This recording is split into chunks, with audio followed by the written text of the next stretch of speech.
You are on this council, but we do not grant you the rank of master. What? How can you say this? You got some nerve, sitting there shameless. I bled for this order, killed for your peace. You hail my strength, but treat me like a freak. This is outrageous. You treat my power like it's dangerous. I saved your lives, now I'm seen as traitorous. It's unfair. I'm the chosen one, ain't no council pet. You gave me Jedi status, but still show disrespect. Fuck that, I'll burn this temple to ash. I'm done with your crap, I'll teach some younglings their last class.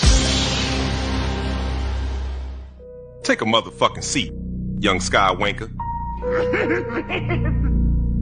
Yo, entitlement thicker than a hut, getting fatter. Ego inflated like a pie versus bladder. A saber with anger don't make you matter. I hold more power than a Death Star reactor. A mace fucking wind, do no hair, just swagger. You pose like a Jedi, but your presence is weak. I step in the room and the force gets on its knees. You sit in a chair just cause I let you breathe. My purple saber so big it don't fit in the sheath. Boy, you're still a slave. Health's got the leash, while I'm the reason Yoda meditates in fucking peace. Take it away, Obi-Dub. It's over, Anakin. I am high.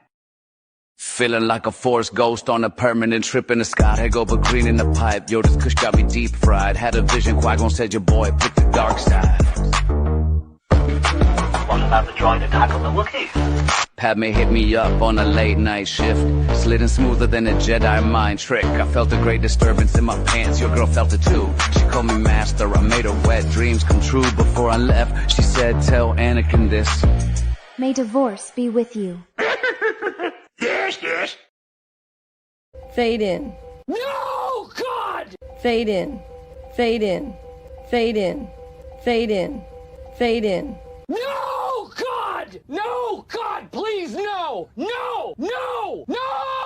I am the type of Star Wars fan that doesn't even have a favorite movie. I just want to live in the universe of Star Wars continually, in perpetuity, forever. So when people are like, what's your favorite Star Wars movie? I'm like, there is no Star Wars movie. There is only Star Wars. Ah, I'm gonna kill myself! I'm going to kill myself, and it's your fault!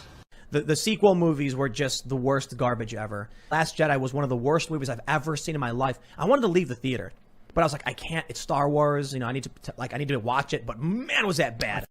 I think that the thing that George never did was maintain the status quo.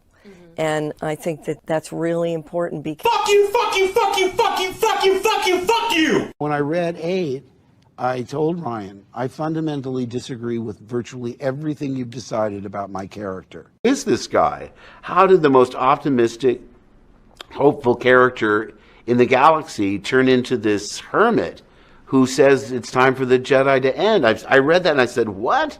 I mean, that's not what a Jedi does. I mean, a Jedi is optimistic. A Jedi has tenacity. He never gives up. He doesn't secrete himself on an island. But you'll. What's the best kind of firework to buy? Wouldn't you like to know, Weather Boy? Where are your parents? Kid's sketchy. Back to you guys. So they wanted us to keep going. That Star Wars girl said, "Keep going." Okay, so that Star Wars girl. That Star Wars girl. Star Wars girl. Yeah. Okay. Well, Star Wars girl. Yeah, hit us up. Well, I think let's do it. Nice. Yeah. If you've got a show and you're from the Azores, let's do it. There you go. There. So was Carl there? Star Wars girl was there.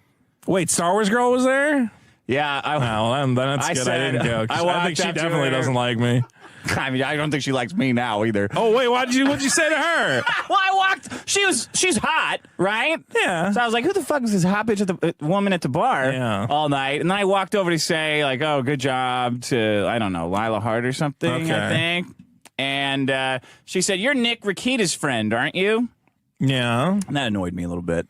So you're like, Nick Rakita's my friend, bitch. Okay, I made him. I said, yeah, who are you? And she goes, I'm Star Wars girl. And I said, oh my God, you're so much hotter in person. I mean, you're hot online. Don't get me wrong. You're hot online, but in person, hotter. I said something like that, and then she doesn't. I was like, you. all right, I'm gonna quit while on my head. Okay, so I should have shown up to be awkward around women and make them hate us more.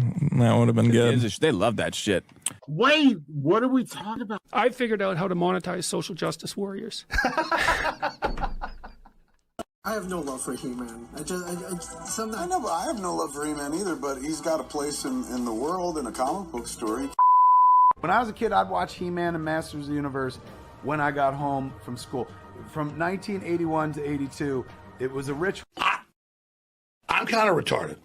There's some chick named That Star Wars Girl or something like that. And she wrote this fucking screen. She was like, you're always doing this. And she ended with, be a man.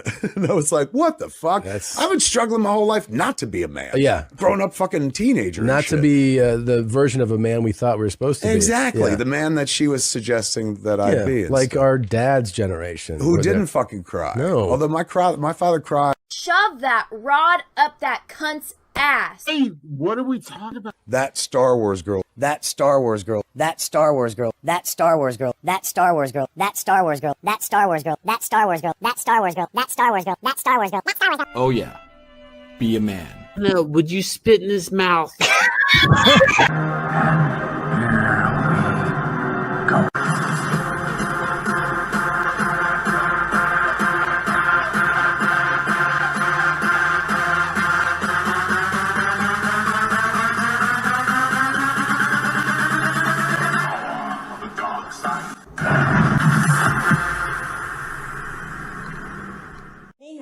To all of our Star Wars fans in China. What's up, all my Buxels, droids, and Wookiees? It's Anna, also known as Star Wars Girl, and welcome to the show. I am going to be doing an exciting EFAP with one of the creators of the new Stargate show, and I am joined by a very special guest, the one and only Nina Infinity. Welcome, Nina. Hi, good to see you again. So excited to be here. You're so festive. I love it. Yeah, it's that time of year. I know you're a bit of a Grinch, and that's okay because I know you got your green on. I did see you standing far away though. She's got Christmas pants on. I do. I showed them off last night. So I love it. For those that don't know, in my shed, it gets very cold, and my heater broke yesterday. So I almost had I have the matching sweater for this, but I wore it yesterday on stream. So I was like, I saw that too. That was really cute.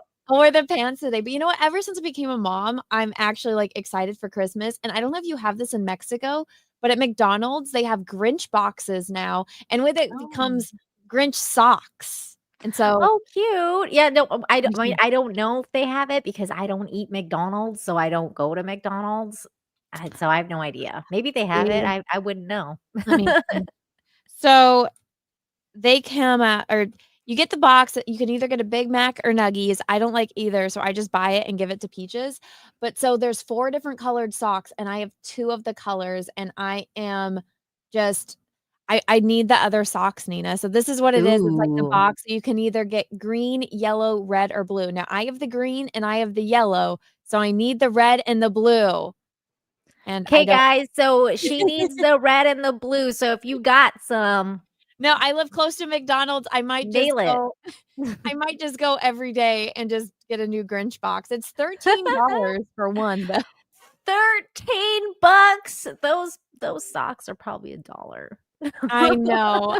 It's that they are so cheap, but I want them, and so we got them. When we went up for the baby's birthday, we got 3 Grinch boxes. So one for me, one for Peaches, and one for the Munchkin, and we all got yellow. Oh my God, that's what funny. are the chances that we all get yellow? And then the next time when we were driving back, I was like, I'm just gonna get a Grinch box and see if I get a different color. And I did. I got green. So I'm like, I got 2. I got Yay. 2. So now I just need the blue and the red. But I'm glad I got the yellow because yellow is my favorite color. But the consumerism is getting to me. Plus I like it. So I need it. $13 is a rip off. Well, it also comes with Grinch salt, and it's dill pickle salt, and so Peaches loves it. So I might just go and get Peaches McDonald's every day, and then keep socks for myself. So that's cute. Did you see that AI commercial McDonald's is under fire about? No. It was the worst commercial I've ever seen. It was really antagonistic towards Christmas. So maybe you'll like it because you don't like Christmas.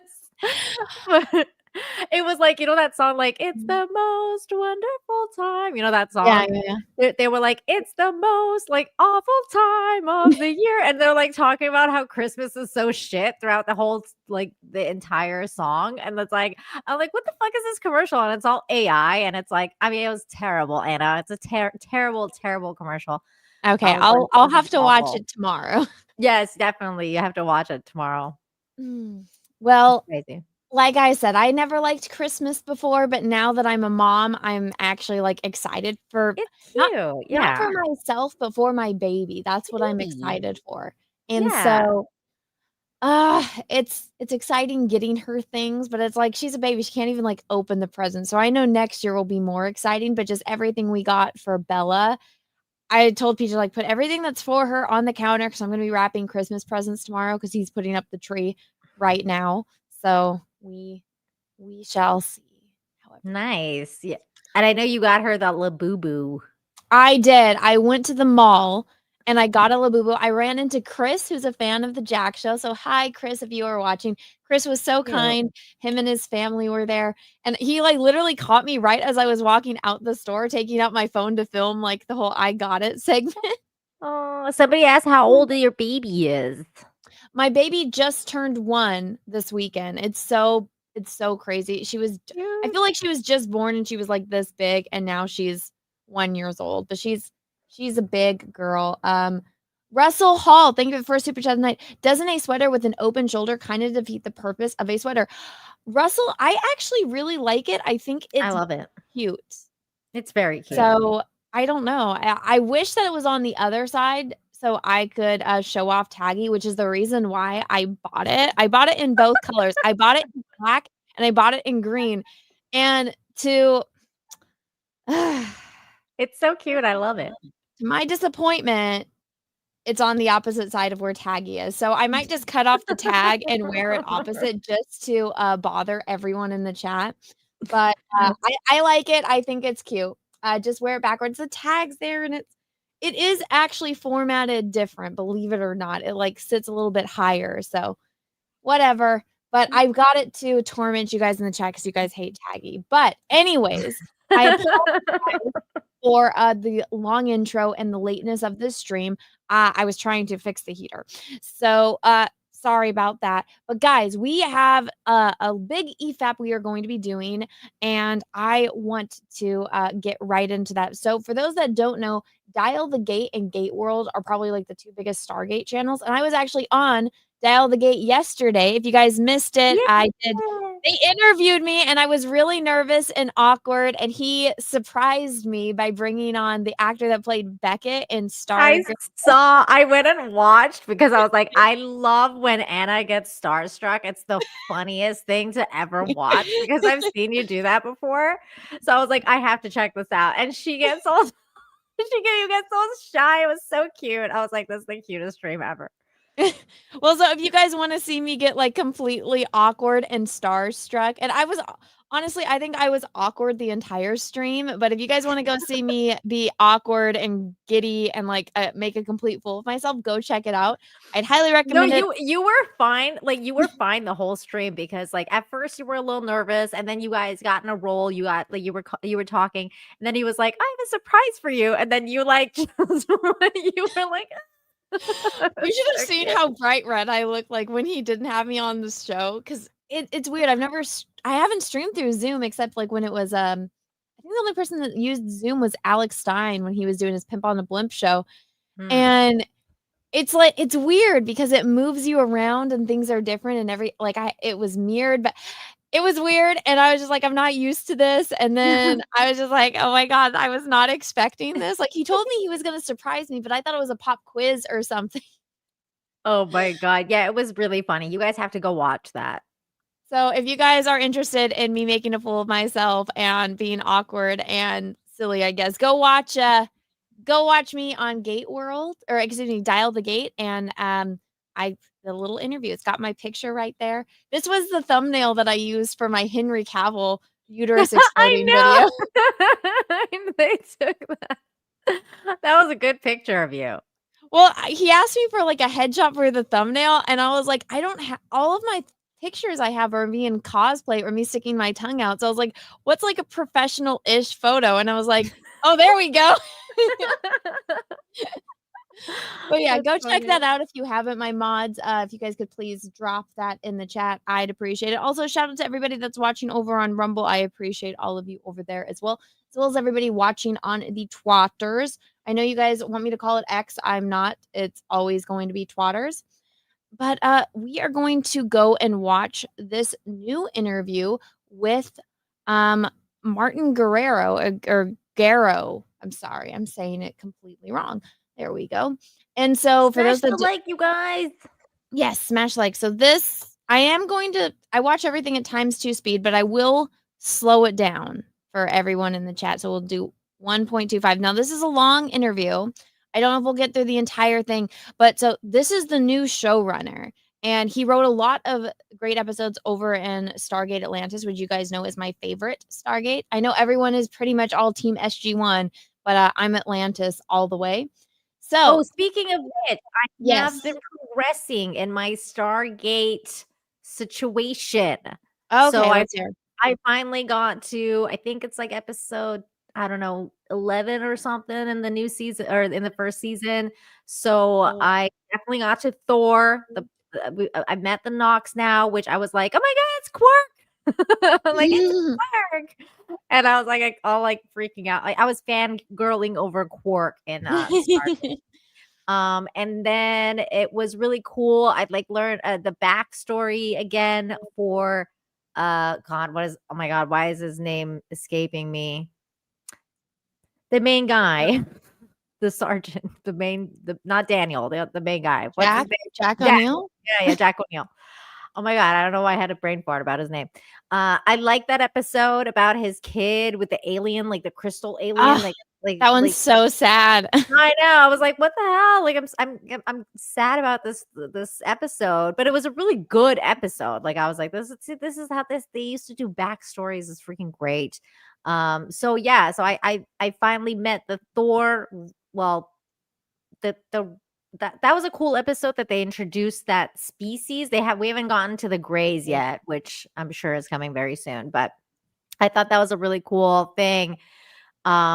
That they were like, oh, we can kill the Goa'uld inside the people with the Thor's hammer, but then they ended up having to bury that or yeah, like did they bury that gate? What happened in the end of that? For some reason, they're not going to be able to go back there. Oh no, the hammer. They got rid of the hammer. That's what happened. So like they're like, so I'm like, oh, how are they going to be able to get rid of the Goa'uld? But I'm sure they're going to meet the Thor race at some point, and the Greys will be like, here's the technology again. You'll remember. You'll remember. Yeah. You will. But it was good. See. It's been good. It's been really fun. It's been really fun. Somebody said spoilers, Nina. FFS. Oh my God, I'm so sorry. It's been out for like over 20 years, almost 30 years, guys. Okay. I'm so sorry. Well, I'm glad you're making progress. I was watching it in a later season, and then Peaches told Alexa to play it, and it started over. So now Peaches is back on season 1, and I'm just like, Alexa. Of SG1 or like SG1? Atlantis? Okay. Yeah, because I'll just have it on throughout the day. And well, that's good. So like you're kind of going to be progressing the same time as me, and then you'll be like, when we can talk about the episodes more closely. Well, when Peaches is gone, I'll go back to where I was. But we're watching at different paces, which is probably frustrating, but it is what it is. Let me grab a couple more. It was fun though. I'm glad you're enjoying it. Russell holding for the 2. Well, at least buy the matching pair of pants. It doesn't come with matching pants, Russell. And then another one from Russell. Gates McFadden will dial the gate. I'm sure he wants you to wear assless chaps, is what he's saying. I know. I'm not doing that, Russell. Russell, thank you for the 2. I guess that's how she got her name. # the more you know. What? I don't know. I don't get it. That one went over my head. June Wong, thank you for the 2. Stargate Atlantis team Todd or team Michael? Okay. So Nina doesn't know the backstory. So Todd and Michael I'm not gonna have a team yet because they're both bad guys. Well, kind of, sort of. So Did you ever watch Star Trek Enterprise? Yeah. Okay. The guy that plays Michael is the same guy that plays Trip. From Enterprise. The engineer in Enterprise. Oh, okay. And so I Yeah, had yeah. seen Enterprise, and so when I saw that actor, I was like, "Oh my gosh, it's Trip!" Oh my And god, I had such a huge crush on that guy. Like you have no idea. That's why I pretend the last episode like never happened with Enterprise. I'm like, I fuck know. that last episode. I just pretend it was like it ended the episode before. Yeah, I don't like watching that last episode. It's infuriating. But okay. So wait, which one of these guys is him? Michael.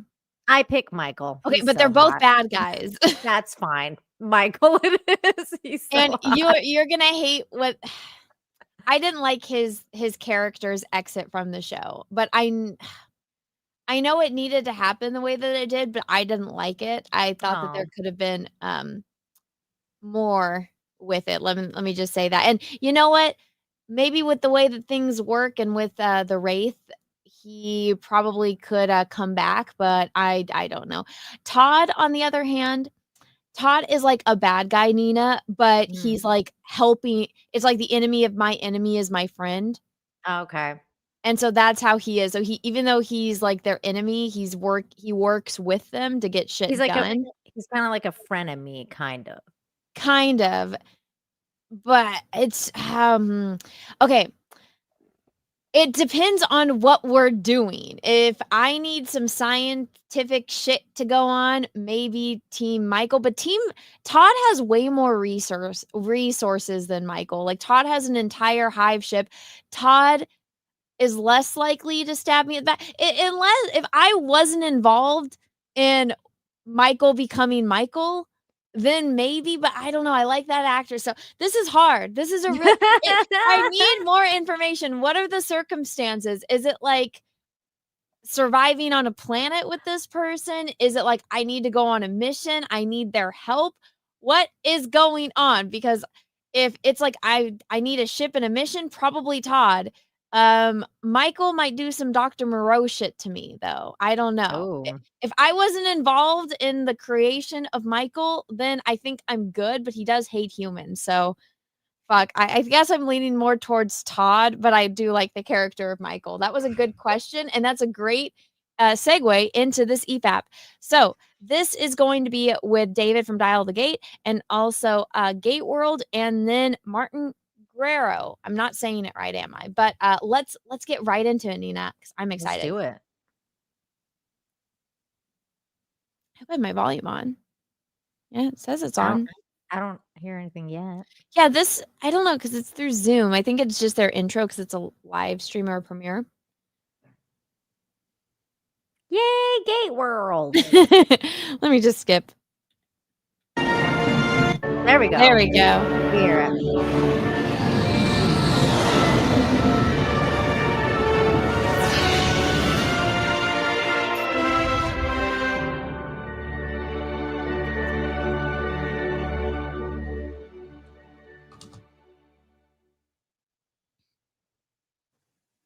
Well, we're going through the portal after all.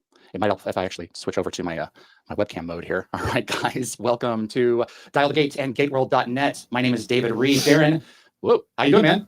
I'm doing great. I've been excited for this stream for really before. Can I just say, like, it's obvious that they're both big Atlantis fans because he's got the poster, he's got the ship, and then David has like everything in his background is from Stargate Atlantis, pretty much. So I'm like, yeah, they're on my side. I definitely want one of those. Like, it'd be cool to get one of those like Stargate things. Like, that's cool. I have a 3D printer. I could probably like buy it and do it. Oh my god, you totally should. Before the announcement of a new Stargate series came out, because you and I knew for a few days, and I was like, I want to talk to Martin. I want to get Martin on live stream. Let's talk to Martin. Like, see, hard to. I almost like geeked out like to David yesterday, and I'm like, I want the ZZPM, I want Atlantis, I want the ship, like the puddle jumper. He has a puddle jumper, guys. I want it. See, Nina, in Atlantis, I love these ships nerdy. fit through the Stargate perfectly.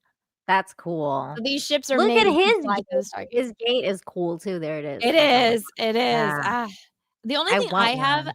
is a Stargate necklace. That's all I have. Oh, that's And really cool. I'd well, want to. I'd love one. to be That's cool. fair, my mom thought it was a Xena warrior princess ring. But I was like, "Oh, thanks for the Stargate necklace." And she's like, "That's not Stargate, it's Xena." And I'm like, Oh "No, it's not." Like, "No, God. mom, it's a Stargate." She's like, "No, it's Xena's ring." And I'm like, "No, it's a Stargate." So Oh my God, that's so whether or funny. not it's actually a Stargate or a Xena ring is up to interpretation. But I Who believe cares? I mean, Xena ring is really cool too. I love that shit.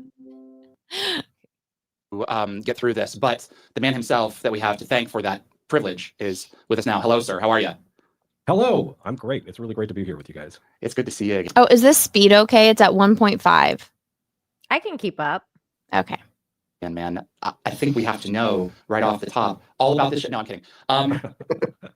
There will not be an enormous amount of new information, but I'm thrilled to talk with y'all. Well, we appreciate you being here. Darren, Yeah, when did it's you- like Martin, was it the year before I did? Sorry. that's the thing about new shows. It's like the creators will go on there and then they're literally like, I can't see anything. It's like know. that's usually the case. It's like, well, we can't really say much because everything has to be like top secret, but I'm still here. So good for him for still like showing up for the fans though. It's So I nice. watched about half of this in prep for the show because I still wanted to like be excited and like have stuff to react to with you guys. But he really talks about, at least in the half that I watched, about how it came to be. So he can talk a lot about that. So he does.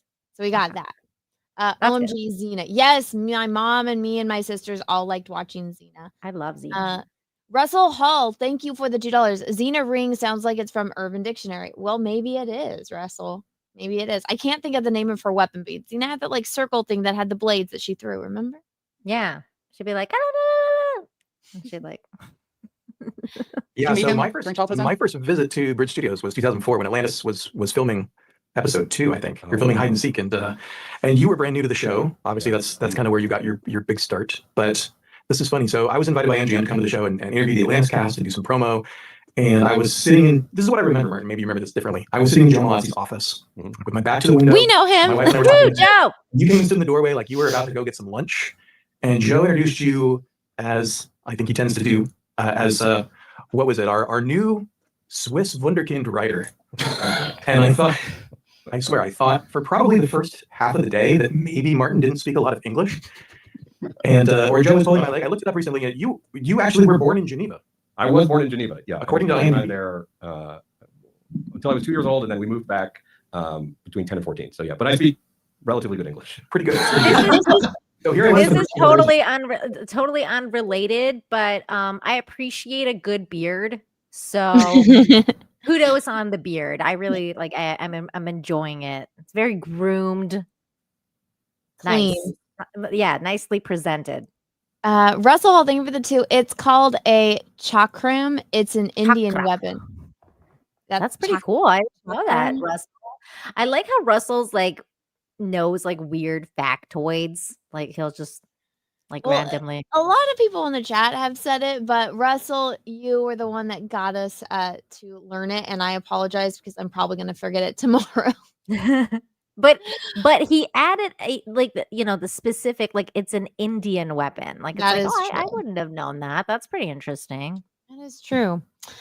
Also, what are those other things called where it's like you throw them and they get the spikes? They use them in Naruto.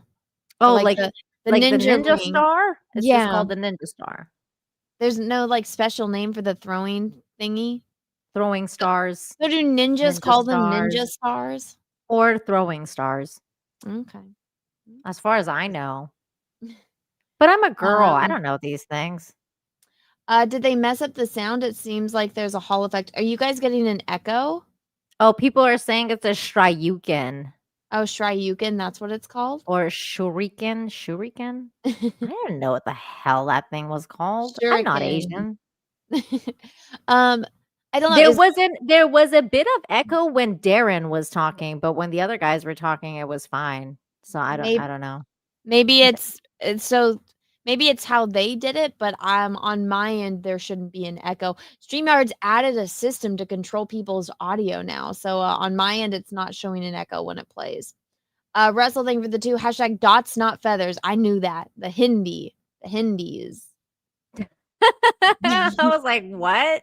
The Hindis. I didn't understand the dots, not feathers, and then now I got it. I'm like, oh shit.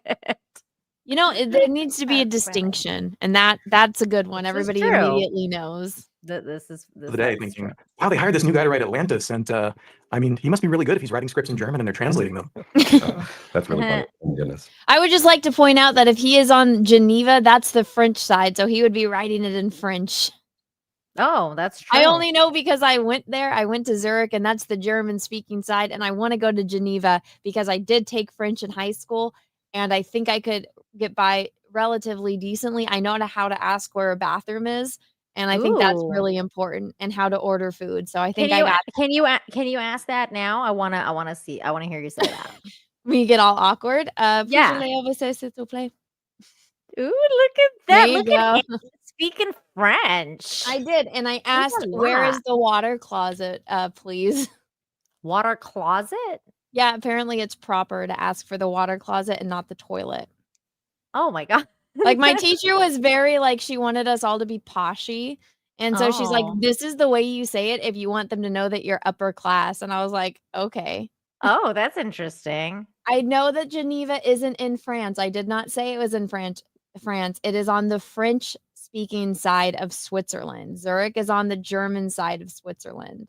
Yeah, So if you she didn't say it was in France. No, if you go to Switzerland, one side of the country majority speaks German, and if you go to the other side that's really close to France, they speak French. So yeah.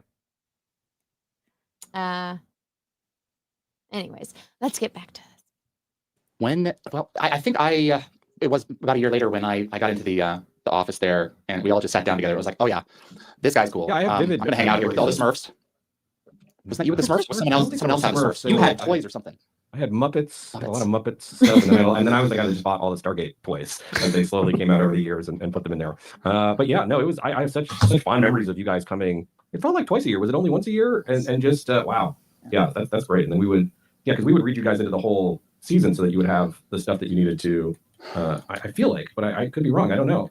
I'd have to go back and listen to like our Gate World interviews. But yeah, I mean, you guys were such great champions of the show even back then. And it was, again, this was before social media, right? Like, I think Facebook had just come online. There was MySpace, I guess, but like the MySpace. That's a long time ago. It felt crazy that we could go to Gate World and see the fans talk about the show in real time, and it was so novel, and especially as a young, pretty insecure writer, it was great. It was great to get that instant feedback of like what they thought was working and what they thought what wasn't working, So yeah, it was incredible. Such a great time in my life. You were so good to us because I mean, you had your ongoing Q&A. I forget how long that was. And I just remember pages and pages, ask and answer. You went through every single question that everyone asked you in that forum. And you brought Rainbow to our second Gay World dinner back.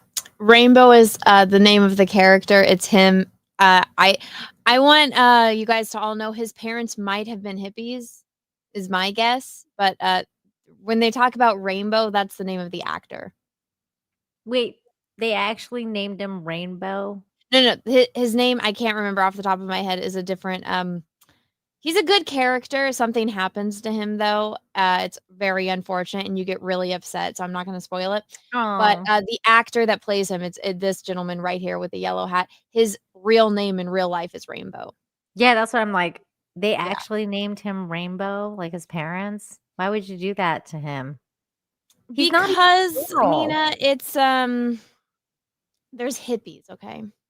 It's a rainbow. Ford, yes, thank you. His name's Ford. I was blanking out. Whew. Oh, sorry, it's getting cold in here. Yes, his name is Rainbow Son Franks.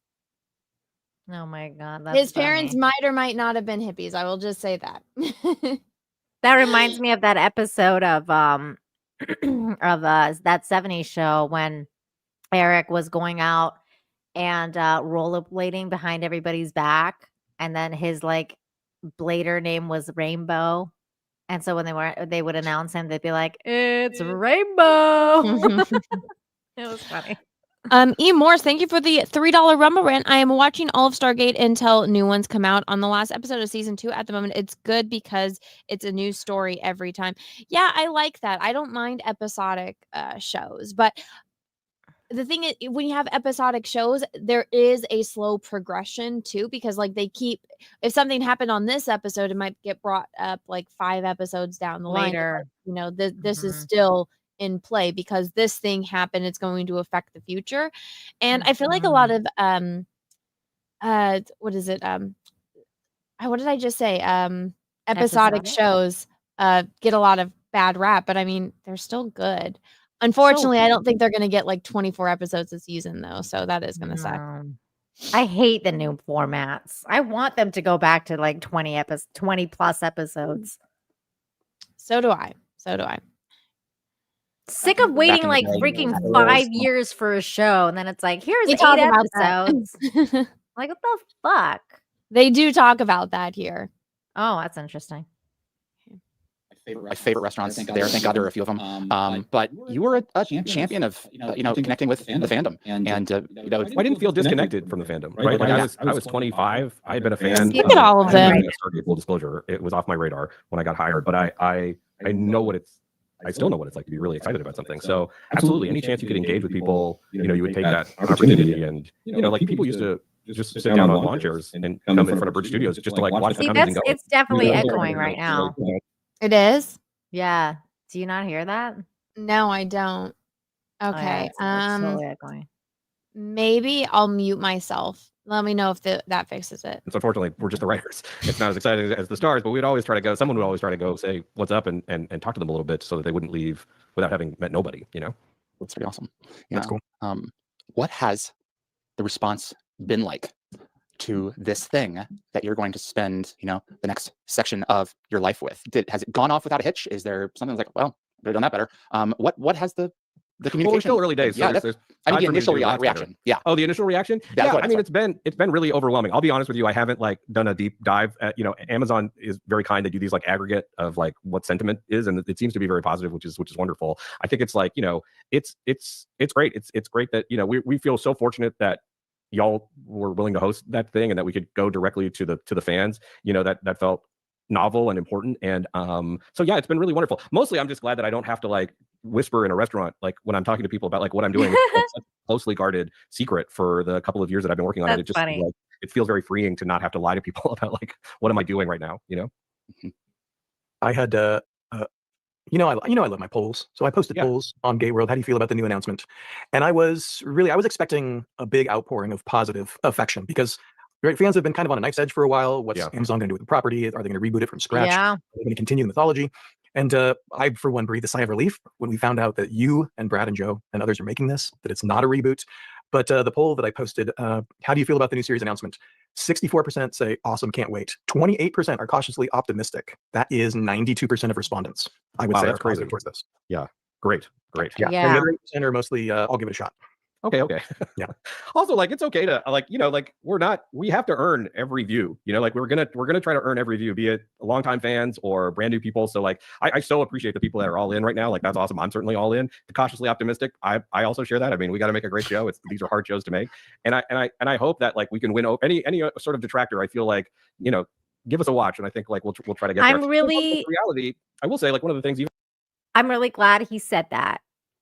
And this is the reason that I think this show is going to be it's in a good place because of comments like that, because it's like they know they have to earn the trust of the audience because they know like he knows he has the trust of the old audience because everyone who's a fan is going to obviously show up.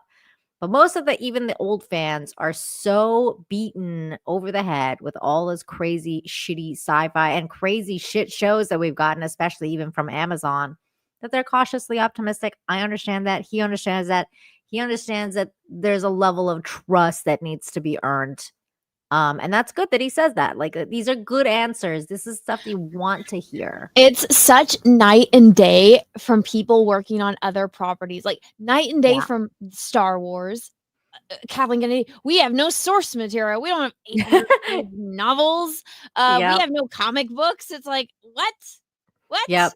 Star Trek. Oh no, we want to do this other thing. Like we don't want. We gotta do our own thing. Yeah, we gotta make it better. We gotta reinvent the wheel, guys. And then we have stuff like what's that new one that looks like fucking Dawson's Creek? Oh my God, Star Trek Stargate. Academy. Oh yes, Looks like a Academy. fucking goddamn.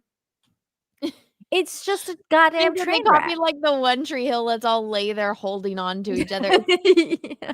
And you know what? If whatever, it looks so bad. But it's made by people that don't care, and that's the night and day difference from everything else and Stargate. It's like it's being made by people that actually care about this and want to make it good. Everybody else, it seems like they don't care about it and they just care about whatever their weird agenda is. This is like the stark opposite. So I know everyone's like, oh, they're saying it's for everyone and that it's going to take place now and like for a modern audience. And I'm like, but that's what Stargate always was. It was for everyone and it was for the modern audience. I think that's why everybody likes it so much. And this is what I talked about a little bit on the interview I did yesterday.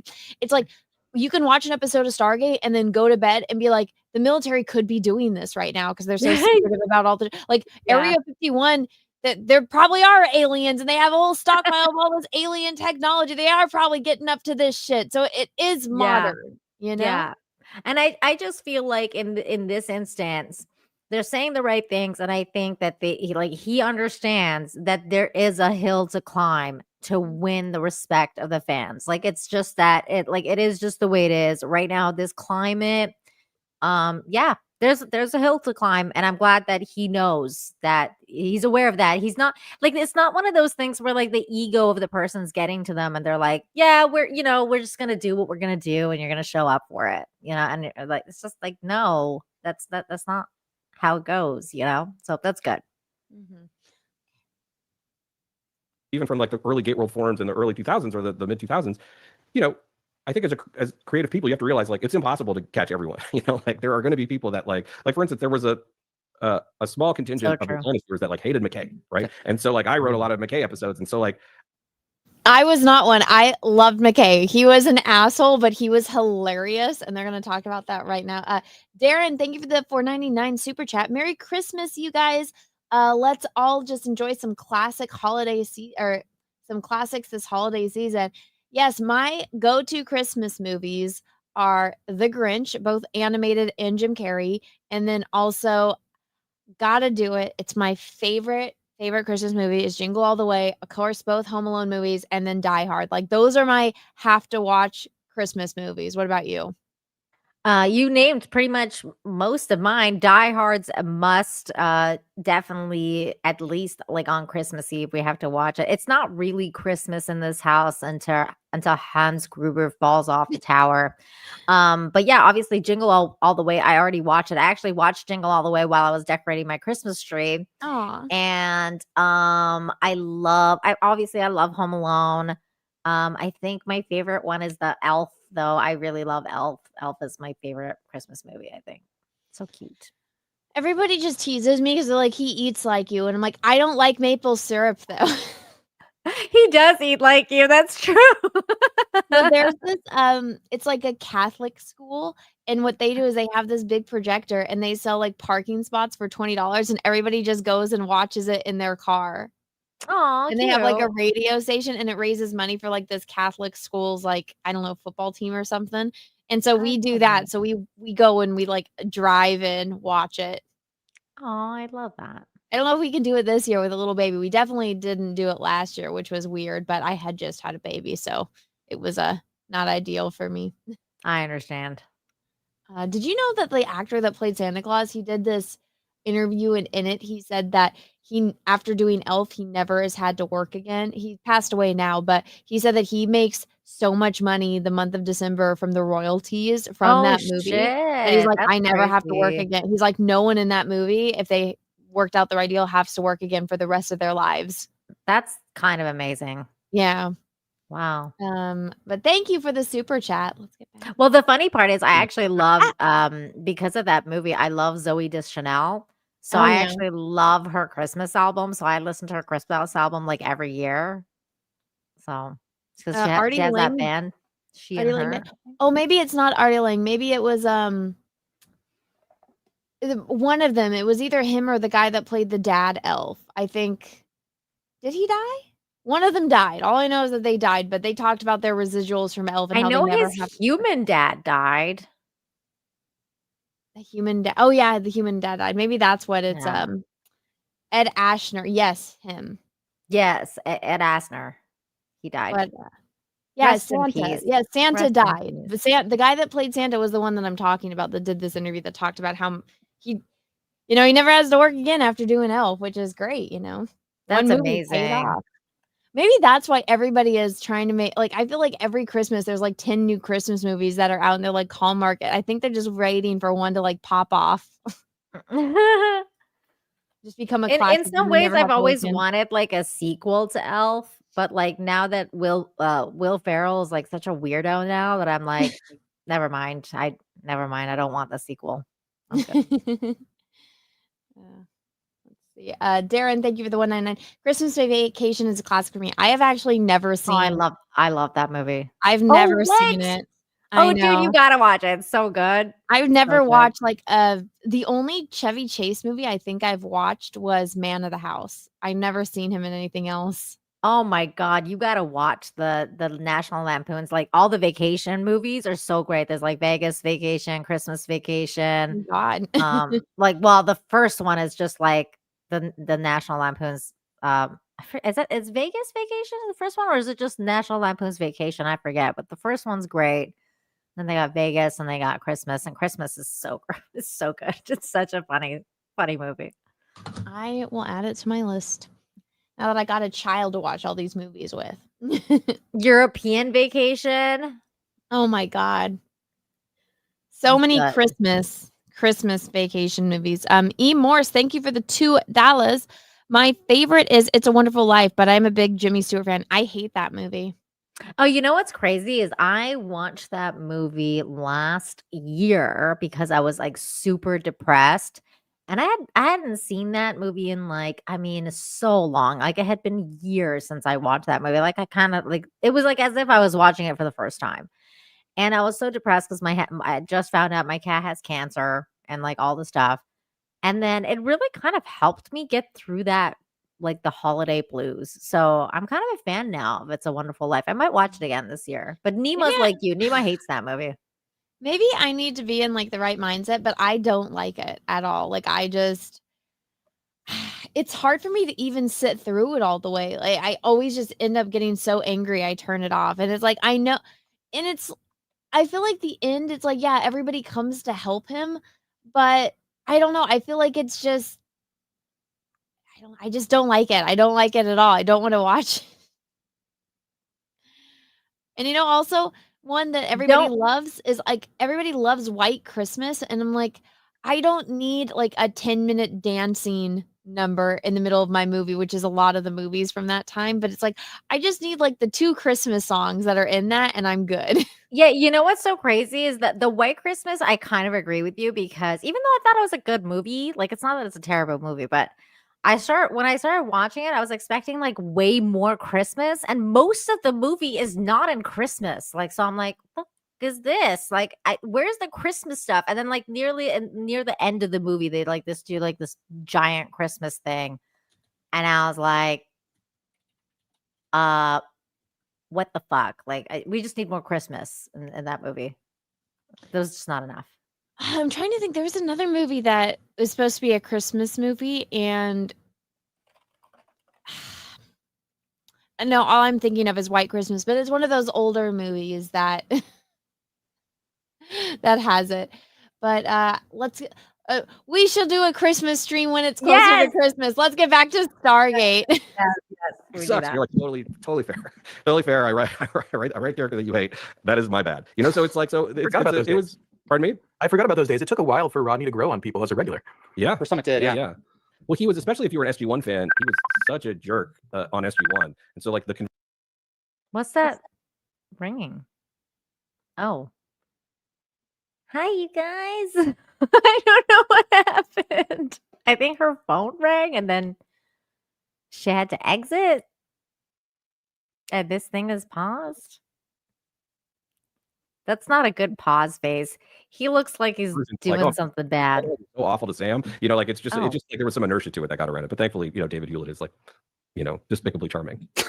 That's the word, exactly. So we got the impression that you've been working on this, trying to get this made for a couple of years now, but it goes back further than that, doesn't it? Okay, sorry. No, welcome back. One of their phones in the show. I don't know why StreamYards will like kick me randomly because I went to go mute myself and then everything froze. Oh no.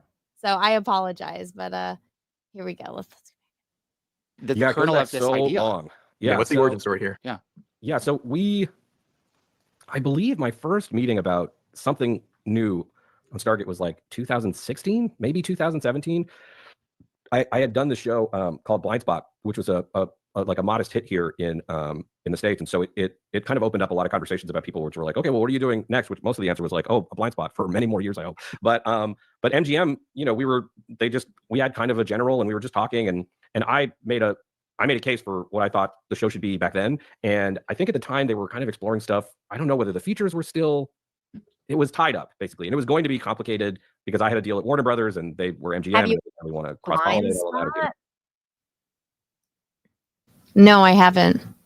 I haven't watched it either, but it's got an interesting cast. I wonder what the chat thinks of it. Like it's just like it's like a good reference to know, oh, okay, so this guy did that show. So it's good to know, like, you know, oh. Well, you can look up and see which episodes of Stargate he wrote and directed and edited.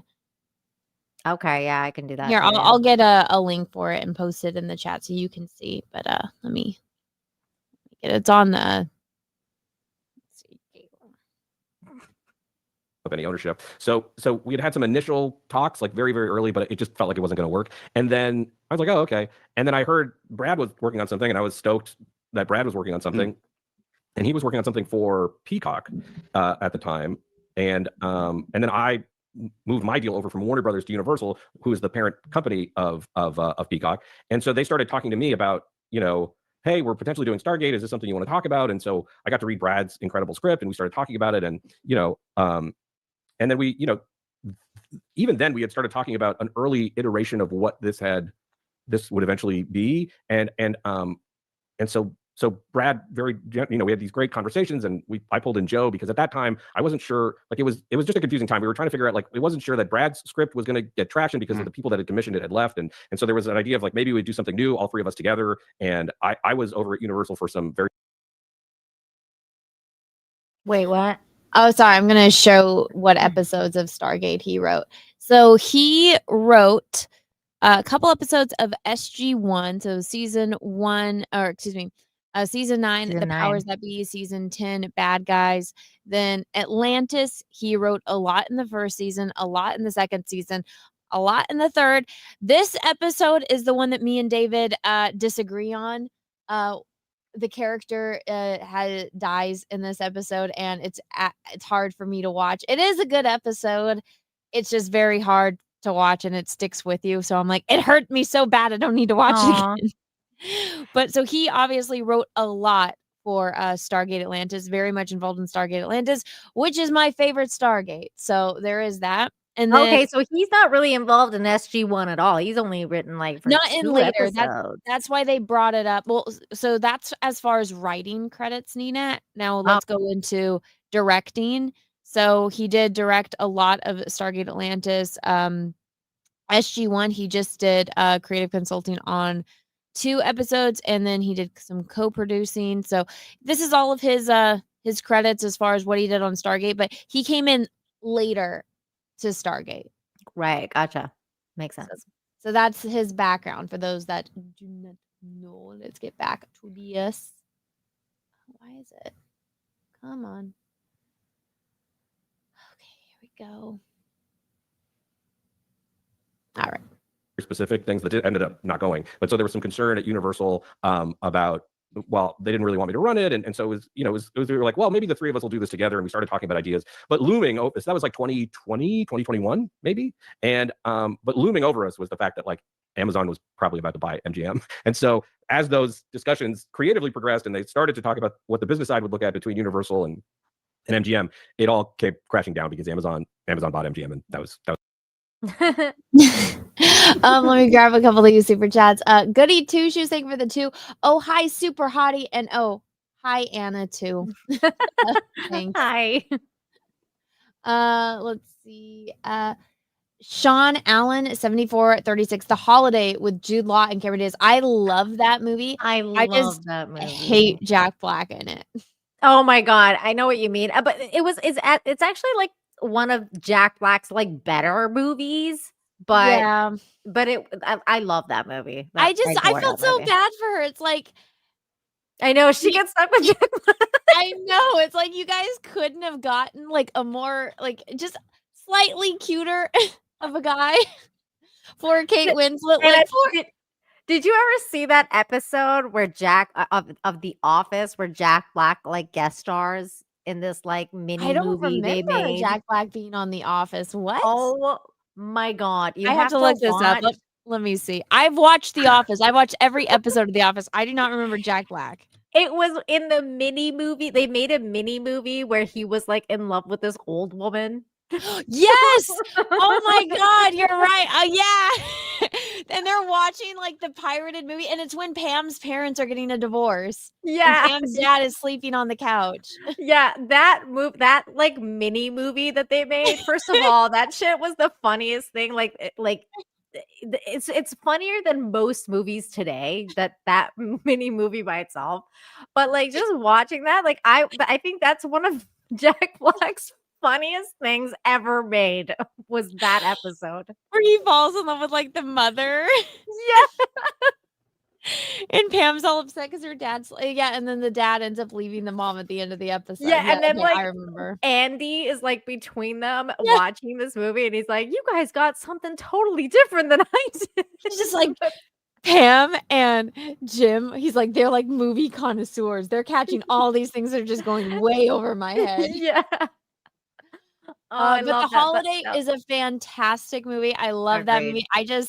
I wish Jack Black was like a different character was It's cast. just a different casting. Yeah. I wish he was a little bit of an older guy because I felt like maybe him and Kate Winslet are the same age. I don't think so. I think he's a little younger than her. But if it was a guy that was slightly older and a little bit more attractive, but my favorite actor is in that movie, and he plays the dude that's like stringing Kate Winslet along.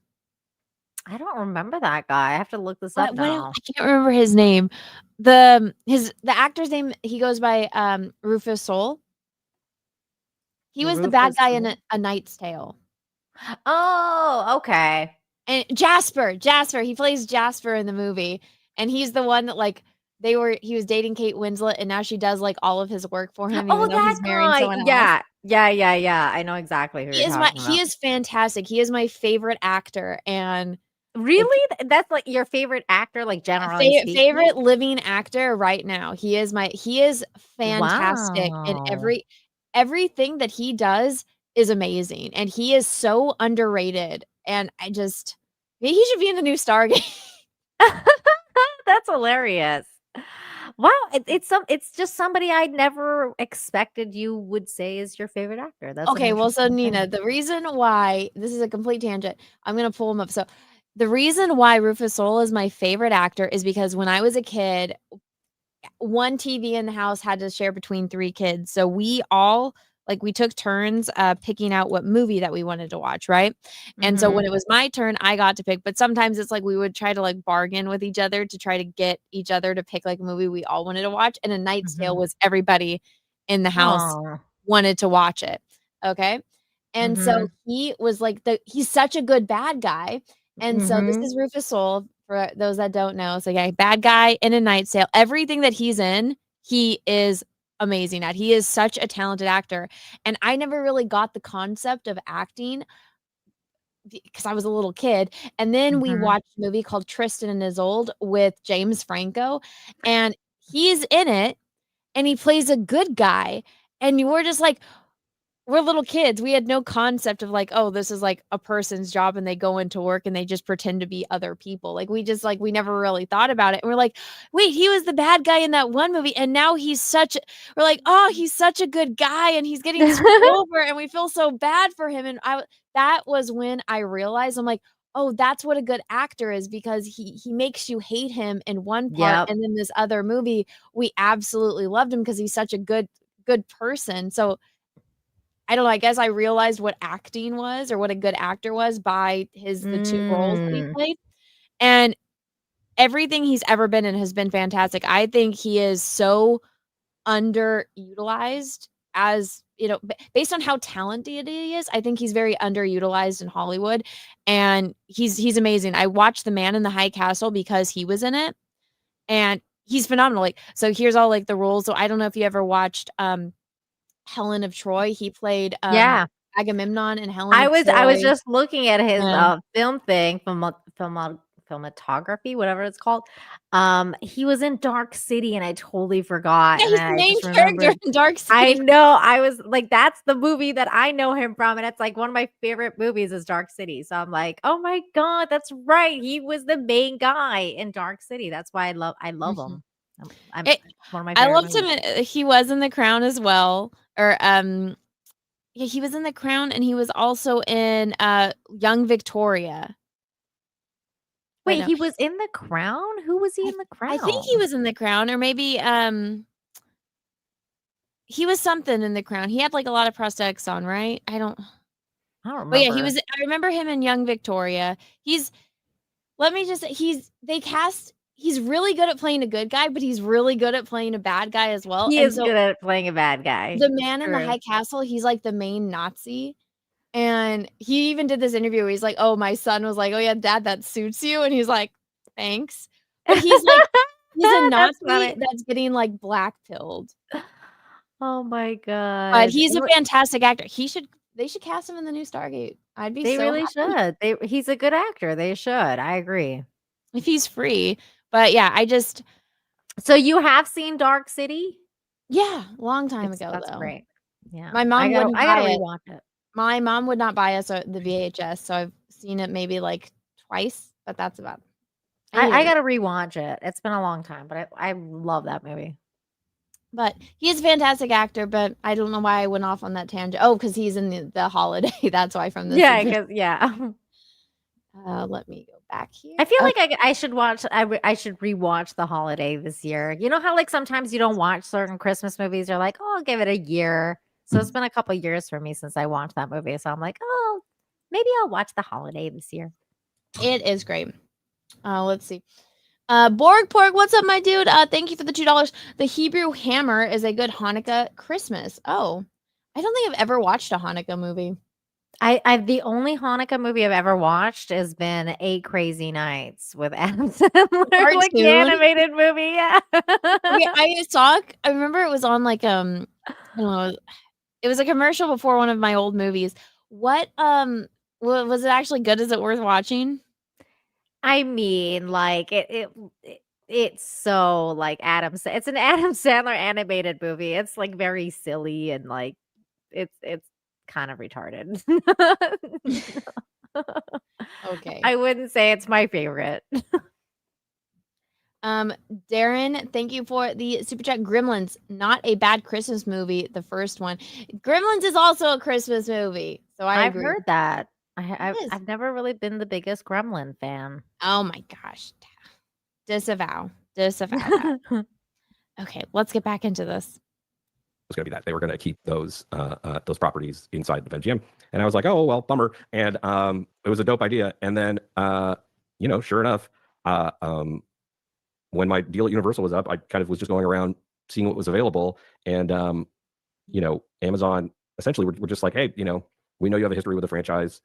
Is this something you'd be interested in? Have you thought about it? I was like, I've actually thought about it so much. I would love to talk about this. And so I had a lunch with Matt King and Nick Pepper over at Amazon, and kind of didn't even really lay out my vision so much as my enthusiasm and why I thought it was so important that this, like, and baffling to me that this show was like that it wasn't already on. And to their credit, I mean, like, Amazon immediately had identified Stargate as like a prime candidate for a TV show. Like, they're just like a very secretive company. They're a tech company, right? No shit, it's great for a TV show. Good. I'm glad somebody saw the potential in a show that ran like 11 years and then had 2 spin-off shows that were also successful. I'm glad that they saw the potential. It's great. Like, what can we milk? So like the fact that you didn't hear anything isn't about their enthusiasm. It was about them trying to internally figure out what to get right, you know? And so we talked, and that was probably end of 2023. And then it took a while to make a deal. And so yeah, and then I started working on it, you know, June 2024 about pretty actively. And then when that was closed, I called Brad and Joe rather, and said, hey, let's get the band back together. They had so generously invited me when it was their thing. I just really felt like it would be crazy to do it without them, you know, to a certain extent, because of our earlier conversations. And then, and they said yes, which was incredible. It was crazy because I was actually in London I was helping out on another Amazon thing in London. And I texted Brad and he's like, well, I can't talk about this now. I'm in London. And I was like, I'm in London. And he was like, where are you? And our hotels were right next to each other. It's crazy. Coincidence. That's so weird. He came over and we just gabbed it up. And I was like, I think this is what I'm thinking. And he got really excited. And, you know, Brad is just like such a great collaborator. He just like was like, and this and this and this and this and this. And then spinning it right there, right? Yeah. And so I was like, oh, okay, awesome. And then I really just went and wrote. I was like, I just wanted to, because the tone of the show is so specific, you know, I was just like, let me just try, even if we have to throw this draft out, like I would just like to, let me try to communicate the fullest version of what I'm thinking. So I wrote a draft and gave it to Brad and Joe, and then shared it with our partners at Safe House and the Amazon team. And that's when the enthusiasm started to really cook. And then, you know, it goes from there. Was that too much detail? That's wonderful. I have 10 more questions, but how close is the idea that went onto that page that you're working on now? How close is that to what was, you know, generated? Well, the 2017 was very different. The 2017 was like the 2017 was very different. Let's not even get into that. And then the 2020, 2021 version wasn't incredibly developed, but my way in is the same. And so like that, like my initial like creative take was the same. And then, you know, it's gone through, you know, like many pitches and notes processes. Iterations. And Matt and Nick and Tori and Joby at Safe House have just been so incredible. And so yeah, no, it's is that typical for your creative process to kind of, you got to take a couple swings at something before you make contact? Yeah, I mean, that's the fun of TV in general, right? Is like, it's not a solo. Writing can be very solitary, and in television, it's like, it is great that you're getting that constant feedback. And what's incredible too about Amazon is like they have a real sense of like what works on their platform and what doesn't work, and what has worked in the past and what hasn't worked. And so like just they've been incredible at guiding the take in I think a really positive way. And so it's just so nice. Honestly, like it's been so charmed. I just didn't believe that it was real, because also like it's really, you know, like coming out of Warner Brothers and Universal, I had been working. See, they're so excited. It's making me excited. I know. Woody Two Shoes, thank you for the 2. Can we see? Can we full screen Nina for the rest of the video? Hi. But we want EFAP the other video. We're trying to EFAP this interview, but here, Goody Two Shoes. Here's Nina. You get her full screen. Thank you, Goody Two Shoes. How about for like 60 seconds while I go grab socks? Nina, can you hold down the fort for a minute? Yeah, I can hold down the. Thank you, Goody Two Shoes, for a wonderful super chat. I really appreciate it, and I hope you have a Merry Christmas as well as the rest of the chat. I hope you guys all have a Merry Christmas. Have you guys all done your Christmas shopping yet? I'm getting that right now. I'm doing all that. Gotta get all the stuff. Especially get it shipped out to Canada, which is usually having postal problems, getting it there on time. You know, you got to become a Christmas elf and start doing all the things. So I hope you guys are all enjoying the holiday season. Has the holiday season started yet? I think it's probably in like next week, right? We're still not quite there yet, but everything's starting to look Christmassy. It's certainly where I go out, everything's starting to show up, Christmas lights and all that good stuff. So in Mexico, they still have like Christmas. Of course, it's a Catholic country. I know, but is it cold there? No, not at all. I know. I was gonna say, it's like, do you even? It's like, yeah, it's like Hawaii. You know, when they say like Melikalikimaka, it's like the same thing. It's like a tropical Christmas. Now, I think that is my favorite Christmas song. I know, me too. That is my favorite Christmas song for sure. Okay, yeah, so like it's really cute. I might have to go full Christmas. You guys might see me wear these Christmas pajamas a lot, because it's cold in here, and this is not doing it for me. That's not doing it. That's not doing it. It's so cold in here. Like when I walked like out of the the area where the heater is, this tiny little heater is working. I could see Aw. my breath, so I'm like dying right now. but- Dude, don't get like a cold. Yeah, like bundle up. I know, like, and I got my fuzzy socks. And my fuzzy I already gave in and bought a new heater, and it's gonna be here tomorrow. Yay. It just sucks 'cause Definitely these things worth are it. so expensive. I understand. I understand the heater thing because I did that for like years when I was in Canada. That's what I was doing.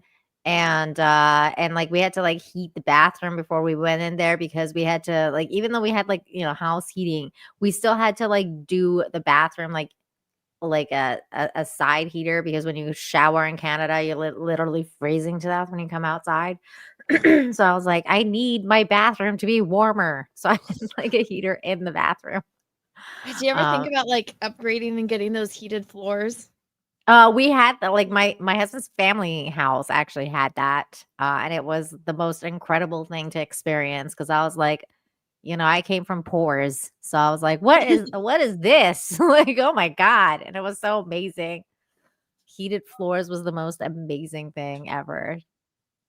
Okay, so now you guys can see I'm in like my full Look at her. Christmas, She's full all Christmas cute. getup. I was trying to be cutie. So cute.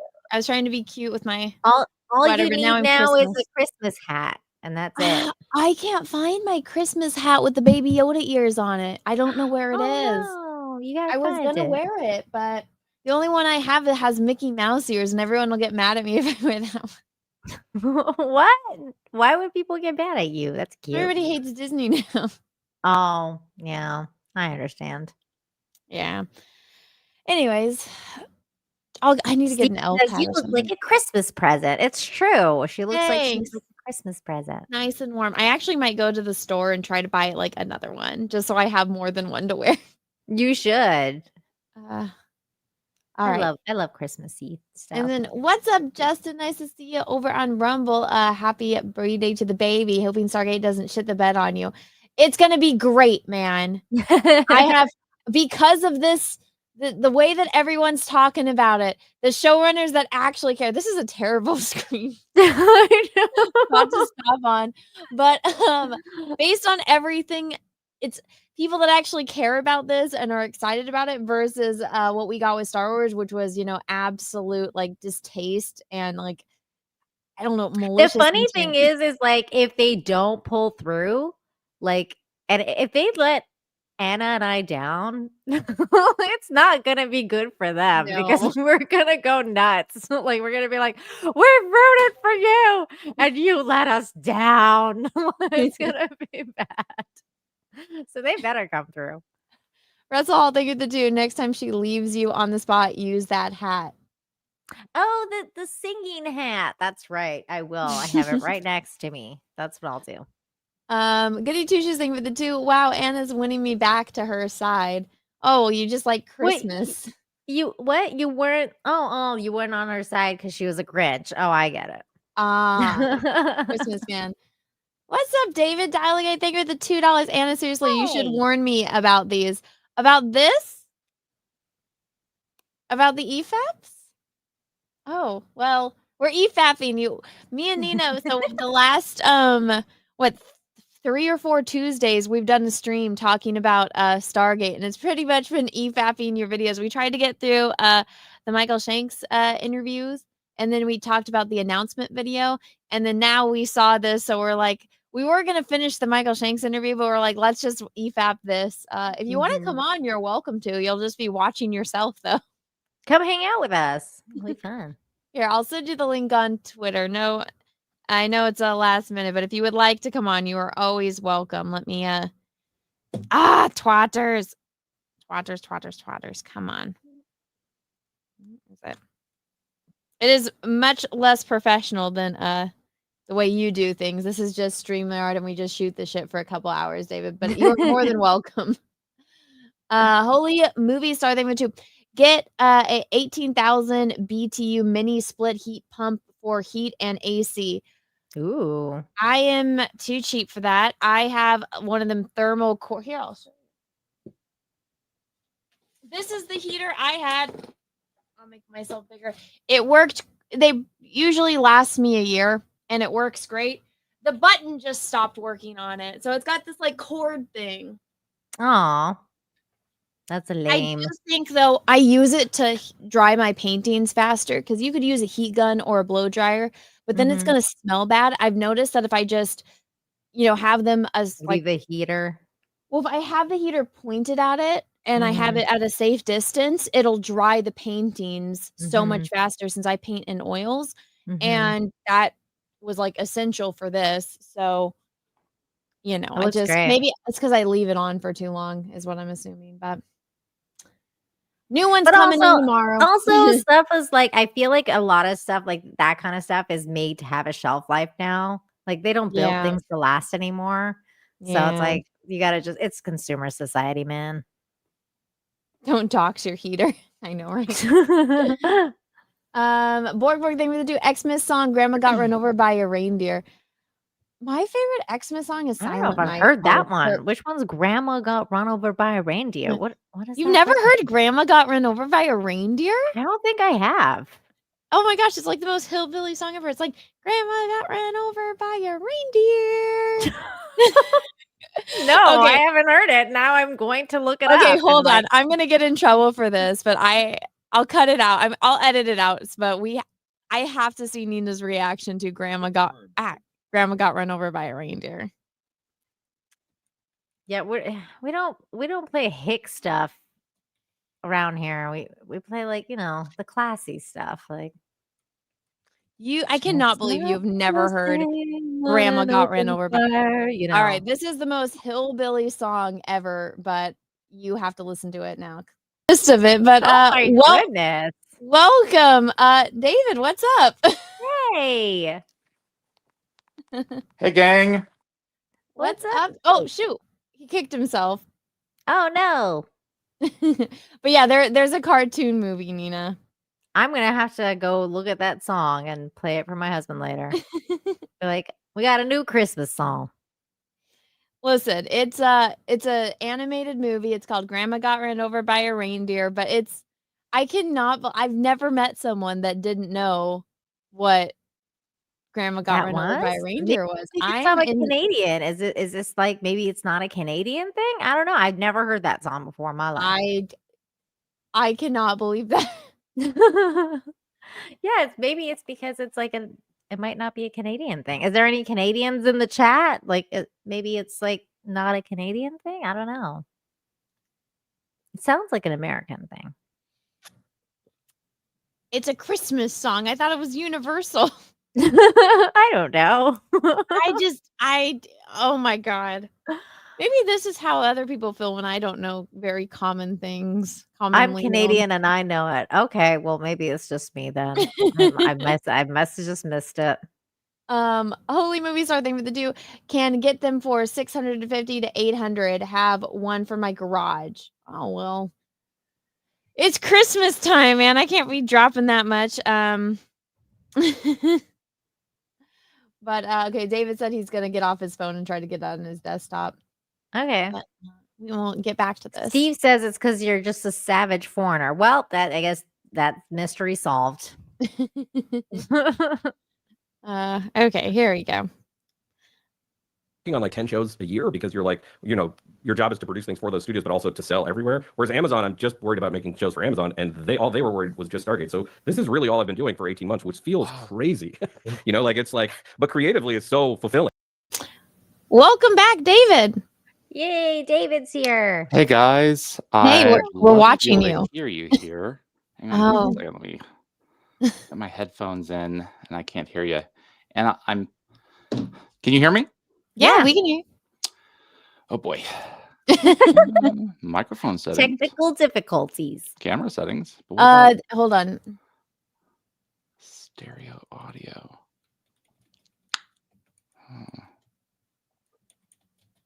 Goody Two Shoes for $2 says Nina's losing hot points. unfair. Respect hillbillies. Look, my favorite hillbilly is Cletus from The Simpsons. Got it. Oh, you can hear us? Okay. Okay. I'm saying you might need access to your speakers. Everyone, this is David from guys. Dial the Gate, the gentleman we were watching. And David, this is Nina Infinity. Nina. Hi, Nina. Nina's Pleasure to also a meet you. huge Stargate fan. Nice to meet you. Really? Well, I mean, It is a I pleasure. am, except I haven't seen all of it. So It's okay. you know. Got to start somewhere. There's only Yeah. 354 of them. Yeah, just in a short bit, I'll be caught up right where you guys are. But no, seriously though, I just started rewatching SG1 because I had watched it years ago and I kind of lost track. And life stuff happens and you kind of fall off.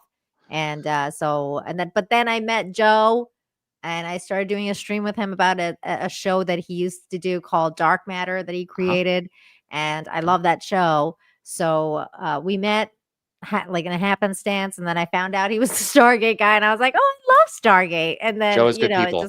He's great people. So we just we're buddies, and that's how we hit it off. And when this was announced, I was like, "Okay, that's it. I gotta finally watch this freaking show." So I've been watching it, rewatching Stargate SG1. I figured I'd start from the beginning and just like go from there. So Where are you right now?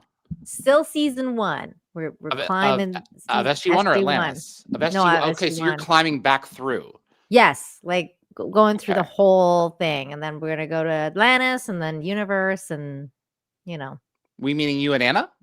No, Her and her me and my husband. husband. You and your husband are fantastic. Yeah, Okay. yeah. And have you seen Atlantis and Universe, or you've not gotten to those? No, I've never seen Okay. Atlantis or Universe. I got to like around season 3 or like about 5. The first watch through I had years ago, and then I had to stop because of life stuff. But then now we're starting again. So, Well, you're but in for it's some been fun so time. long. It's been so Yeah. long that I feel like I'm watching it again for the first time, even though like a lot of stuff is familiar. So I'm like, oh, this is great. So No, glad. it's sci-fi, especially shows like Stargate. They're always there. You can put them back on the shelf and come back to them whenever, but they're going to be different to you at different points in your life. I think that Anna and I may have talked about that a little bit when Yeah. she was on. So but great having you on, Anna. Thank you again. No problem. It was but fun. I'm- I've been telling everyone to go watch me be awkward. You were not that awkward. And literally, I was getting ready to roll over, and then I refreshed, as I shouldn't be doing. I'm like, oh my God, I can watch her watching me again. So, like, maybe I can come in and watch them watch me. So, where were we? Please continue. Oh wait, hold on. Since you're here, Nina couldn't answer this question. Yeah. This is the first super chat, one of the first super chats earlier on in the stream. Yeah. So Stargate Atlantis, Team Todd or Team Michael? Which one do I fall on? Yeah, which one are you? Like, would I like to support? We have no context. This was We my know, problem no, as well. we're All right. assuming like whose team would you rather be on? Team Todd or Team Michael is a failed experiment of the Atlantis expedition. They attempted to convert a wraith into a human Spoil it for me. and ended up. Oh, well, then how am I supposed to have context? No, you can say it. You can say it. You can spoil whatever you Todd want. is someone else that we came across, who's played by the amazing Christopher Heyerdahl, who first appears in season 7 of SG1 and then appears in the pilot of Atlantis as another character named Halling, and one of Taylor's people, and he is brilliant. But Connor Trenier, who's Trip on Enterprise, and then you've got Chris as Todd. They're both great. But if I were like they're both wraith scientists, so they're very useful in their own ways. I'd probably go with Todd though, because he's more well-rounded, whereas Michael's just a freaking psychopath. Yeah, see, that's what I said. And I was like, and Todd has a hive ship. He usually has his own ships, and Michael's stands alone. Michael will go Dr. Moreau on me, is what I'm Yes. So that's my one thing with Michael. But I do I have such a fondness for him because of Trip. So I'm like, it's so hard. But once you get there, you'll have more context and Oh, you'll definitely. understand. I mean, I just picked Team Michael, knowing nothing about either of the characters, just because she told me who the actor was, and I was like, oh my God, I had such a crush on him in Enterprise that like just him, just because he's hot. Like, he's a good actor, really good actor, great actor. And he was great in Origins. You may love Origins, you may not, but I really enjoyed him. I think that they cast him very well as Catherine's dad. So he's a good guy. I also like what you said about Stargate as being one of those shows where you can just pick it up at any time. Like I feel like I feel like that about Star Trek because that's my thing. Like I love Star Trek so much. Which one? And of course Star Which one's your Wars. favorite? DS9 is my very so favorite good. one. I've done It's two so good. two watch throughs. It's been a while. I'm due for one, but I was raised on Star Trek. But yeah, no, Yeah. Stargate. It's my favorite series of all time. Is Lost, and I'm unapologetic about it. Yeah, What? my I think favorite. you're the only person I've ever met that says you liked it, let alone there being their favorite. Because I hated that. I'm happy to explain that at some point or the other. But it's like the iPhone Android debate. Lost is right for me, and I'm not going. If you don't like it, that's okay. But it's emotionally intensive and it sucks you in, and it's one of the reasons like I haven't touched The Expanse yet because that's going to take months of my life because I know it's good and I'm just leaving it sitting there on the shelf. But Star Trek, like I can put it on like a jacket and wear it when it's a little chilly and it gets me through a day, and that's what I love about Star. But when you put something on like The Visitor season 4 of DS9, oof, that's hard to get through. It's just so good. Yeah. DS9 is less of those less like that though. I feel like because it's got such an overarching story versus like TNG and like Voyager even being a lot more like episodic like that. Like there's definitely like places you can land in on Voyager and have like no idea what's going on. I feel like Voyager is always one of those shows where like you can know nothing about Star Trek and just watch one of the episodes and be like, oh, it's about a crew of a spaceship just traversing space. Oh, they're trying to get to Earth. Oh, that's interesting. Like that's all you need to know, and you can watch you any can't beat episode. Avery Brooks. I loved Catherine Janeway. I loved Kate Mulgrew, but there's something special about Avery. Just listening to that voice, I would watch him read the phone book. He's just perfect. Every time I hear him doing a documentary, I sit down and I watch. Definitely. Did you guys watch that the documentary that came out with like a year or two ago about Deep Space Nine? Yeah, I watched what we left behind. Yeah.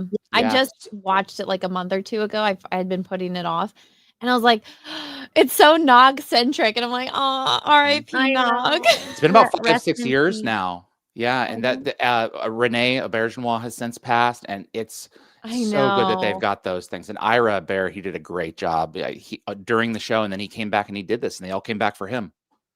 Wow. Well, my favorite show is certainly not Lost. I think Lost is one of my least favorite shows ever. But I did love like the first couple of seasons of Lost. I just got very upset with what happened in the end. But one of my favorite shows of all time is Babylon 5. Have you ever watched Babylon? It's on my list. Haven't seen it yet. Oh my gosh. My business partner Darren, he swears by it too. He loves it because it's J. Michael Straczynski, is that right? And I believe so. It's a single story, right? Yes, it's a single story. Wild in the early 90s. Yeah, it's a single story, and like a lot of people say it's like a ripoff of DS9, and like I could not disagree more about it came first. Yes, yeah.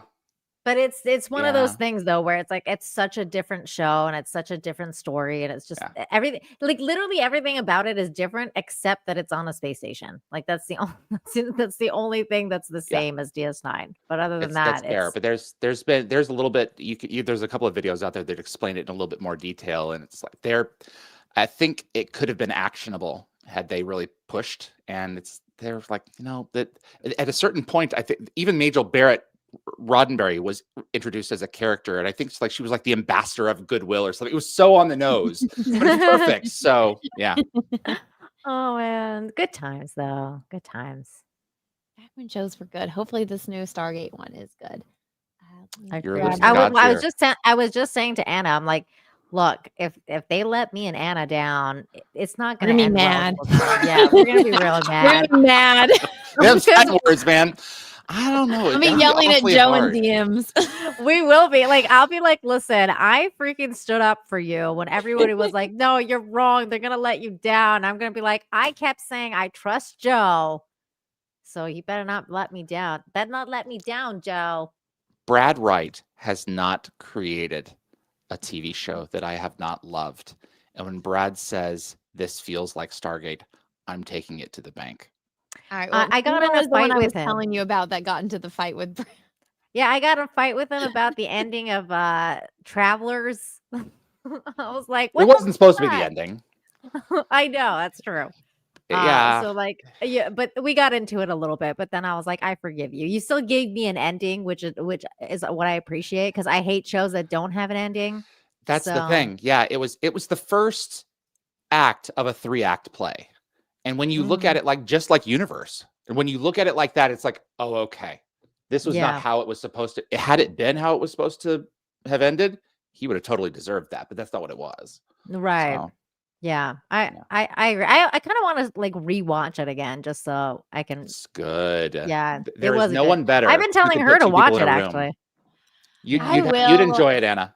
Okay, I Yeah. will. What is it on? Can I watch Netflix. it? Netflix produced the 3rd season, I think.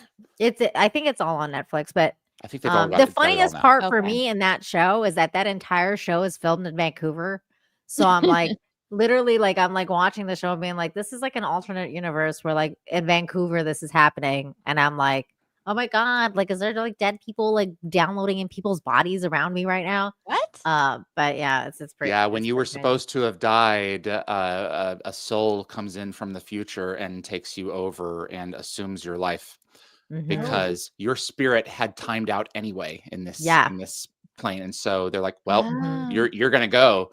So they go in Yeah. and prevent the body from body from dying to Mhm. carry out a mission to save the future of humanity. Save the future of Earth. Yeah. of Oh, humanity. okay. So that's the Awesome idea. It's really good elevator idea. pitch. Gotcha. Mhm. So Okay, they come in from the future, and there's an AI called the director that's running everything. It's constantly Mhm. running computations, and Okay, I'll watch it. goes You guys deep. just sold me on it. It's really Yeah, cool. it's not really long. good. It's Yeah. really good. It's right, Especially the right. first couple of seasons, you're like I was hooked. Like I was like, oh my god, I need Mhm. to know what happens next. Like it's definitely one of those things. It's very where- low budget sci-fi. Yeah. It It's was perfect. so cold. They spent a fraction on it. Yeah, Yeah, a lot of sets, a lot of cool stuff. and there's parts of Destiny that are in the show Yeah, that's Oh. what I heard. from the bridge. I didn't know that. That's pretty Mhm. cool. The gold We haven't watched like Universe arms yet, that you go know. Yeah, out no, I didn't know are that. from the bridge of Destiny. Like Brad couldn't throw it all away, so he told Mark Ah. Davidson and Robert Davidson, "Let's save these. I've got a storage. Take them over." And he used them in Travelers as the pieces from the future. So Oh, this show is called Traveler Spike on Netflix. It's pretty good. It's only got like I think 3 seasons total, 3 or 4 yes, seasons. that's it. Yeah. Yeah. Well, when Joe was on, he was telling me that he liked that girl from. I know you haven't watched it. There's an episode of Atlantis, you know, where the girl, that's I guess the lead in Dark Matter. I haven't watched it yet, so I don't know what character. she plays. Okay. Jodelle So he was- Ferland. Yeah, Yeah. she was from Stargate Atlantis, and he loved her performance so much that he thought of her when he was writing that role. Oh, okay. So she's Actually, 5. That's Jodelle, right? That's Like correct. 5, She yeah. appeared first in season 10 as a character named Adria. And Oh, then they brought okay. her back as Harmony in season 4 of Atlantis. And then at that point, Joe was like, I've got to have her in my next show. So he made her 5. Okay. I actually just saw 6 in like one of the episodes like of SG1. And I was like, "Oh my god, that's 6." He did 6? He was the guy in that episode where you know that one dude that was like Sam's ex had like become like God, like he was like the Roger god, like Cross. yeah, Roger Cross, that's Connor. right. And I was like, oh my god, he's so young. Like, and it was Yep. so funny because my mom was friends with him because they went to the same gym, and I was like about to call her up and be like, oh my god, you have no idea who I'm like looking at right now. And he's like, he looks like so young. He was like 18, 19, and that. So, fun fact, I've had him on Dial the Gate. He auditioned for Teal'c. And Really? if you're looking really closely, he's one of the airmen who comes down to defend level 28 when Apophis and his men are evacuating in the pilot. Oh, cool. I didn't see that. That's so funny. I didn't either have until to he look- told me.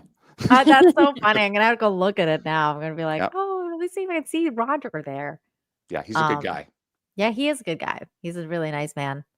I love him from Dark Matter too. So I'm like, I'm actually a fan. Guys, show. this has been great. Thank you for letting me pop on No and crash your problem. party. Of course. But We like nerding out. nerding out is really fun. This is a good time. This has always been a good channel. So thank you for keeping everyone honest and sharing a portion of yourselves. So appreciate you guys. No problem. Definitely. You heading out? Yeah, I got to be up at like 5 in the morning. No problem. No problem. Good. So. Go to bed. Good night. Thanks for popping on. We're Kiss your baby. Good night. EFAPing Bye, guys. Bye. Good night. All right, guys. That was David from Dial the Gate. You guys can go and check out his channel. I was on it yesterday, and now we will get back to the EFAP. All right, you ready, Nina? Mm-hmm. Okay, let me mute. And so, so there was a worry that I was like, what if they don't do this? Then it would be so bad. I would have just like burned. I literally would have to start from scratch on something new really quickly. But again, I've taken them at their word the entire time, and they've backed it up. They've been really, they know how important this franchise is, and they know how important this show is. And yeah, I mean, I can't ask for better partners. Wow. How did your choice to announce the way you did come about with Amazon, including us? I mean, how did that approach happen? I've been wanting to ask you this since I first saw your face on that Zoom. It's like, oh yeah, hey. Well, I just I just wanted to be very thoughtful about it. Secretly, guys, I have been watching, Dial the Gate and Gate World for the past 2 years because I just want to stay. I just want to stay up. Oh my God! Look at David's reaction to that. Like, I've been watching you. Yeah, it's like the fangirl moment for like when you met that guy on the street. Like, it's like the same thing for David right now. Like, oh my God, he's been watching. It's such a cute reaction. Super speed talking. Yeah, I have it at times 1.5 speed. It is transformative, but this is also like an hour to almost 2 hours long, and we're only 20 minutes in, so that's why I have it faster. And we might, say we both get too tired and like stop and like come back next week and finish it. So maybe we'll try to get to like the halfway point. But I want to hear everything. So sorry if it's a little too fast for everyone. Oh, let me grab this super chat. Goody Two Shoes, thank you for the 2. Nina's losing hot points. Respect hillbillies, Nina. I told you I like Cletus. I don't know if you've ever seen that episode, Anna, where he's like, when Marge is selling the pretzels and he's like, oh, we're eating dinner tonight. And he starts like naming all the hick names. Like he's got like 50 kids. You gotta watch that episode. At least that's The Simpsons. You just put that scene on for yourself just so you can see what I'm talking about. Okay. Russell, thank you for the 5. Anna's not just a good looking nerd, she's also a dork. Thank you, Russell, for the backhanded compliment. Balloons of tennis, thank you, or ball of tennis, excuse me. Where did I get balloons from? That's retarded. Thank you for the Rumble Rant. In Canada, it's called Red Snow, the Hoof Killer, and it's more of a PSA than a silly song. All right. Oh, yeah. Moore's Dark Matter is better than The Expanse, although both are good. I agree. The Expanse. The Expanse starts out great, and it ends up horribly. I mean absolutely like one of the worst drops I've ever experienced. So fucking bad. Thank you. So 1 hour and 7 minutes. Oh, okay, cool. Thank you. What's up, Dante? Verbal Rights. No, thank you for the 10. This is for little Anna. Give her a birthday kiss for me. Aw, thanks, Dante. I will go buy a pack of diapers. Thank you. Dante and I are going to be streaming tomorrow on my channel. We're going to go over the Nick Fuentes, Pierce Morgan interview. We're going to EFAP that. So if you guys are interested, come and check us out tomorrow. Oh my gosh, I might jump on for a second. Do it. I'll send you a link. Chrissy's going to be there too. Chrissy Maris coming back. Oh, okay. Did Pierce actually let the Nick guy talk? I feel like everybody that interviews him just talks to him the whole time and he just sits there. Yeah, he let him talk, but he like interrupted him like so many times. But it was a really good interview. It was really funny. Like there's a lot of great moments. All right. Okay, let's get back to this. Because like I just have quite honestly forgotten a lot of stuff, and then Darren like truly like some really thought-provoking essays on like what the future of the franchise should be, and some like really interesting takes. And so it was good to know that like just with it was a way for me to be like, am I way off here? I don't think I'm way off. I mean, like, definitely it's not a total overlap, but it's like I it was just nice to hear fans discuss the show online. So for me, there was like no brainer. Like, if we're gonna announce it, like it had to be on Gate World and Dial the Gate. Well, it's really gratifying because it feels right, particularly when we get a year after the Amazon deal.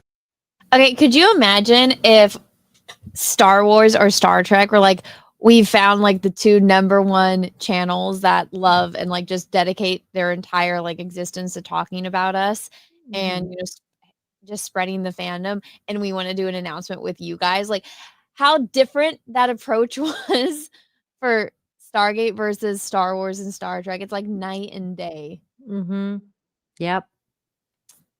That's true. It closed. We hit 2 years. We hit 3 years. It started to get to the point where it felt a little like shouting into the void. Yeah. So it's really gratifying to know that you were out there reading and listening and thinking along with us.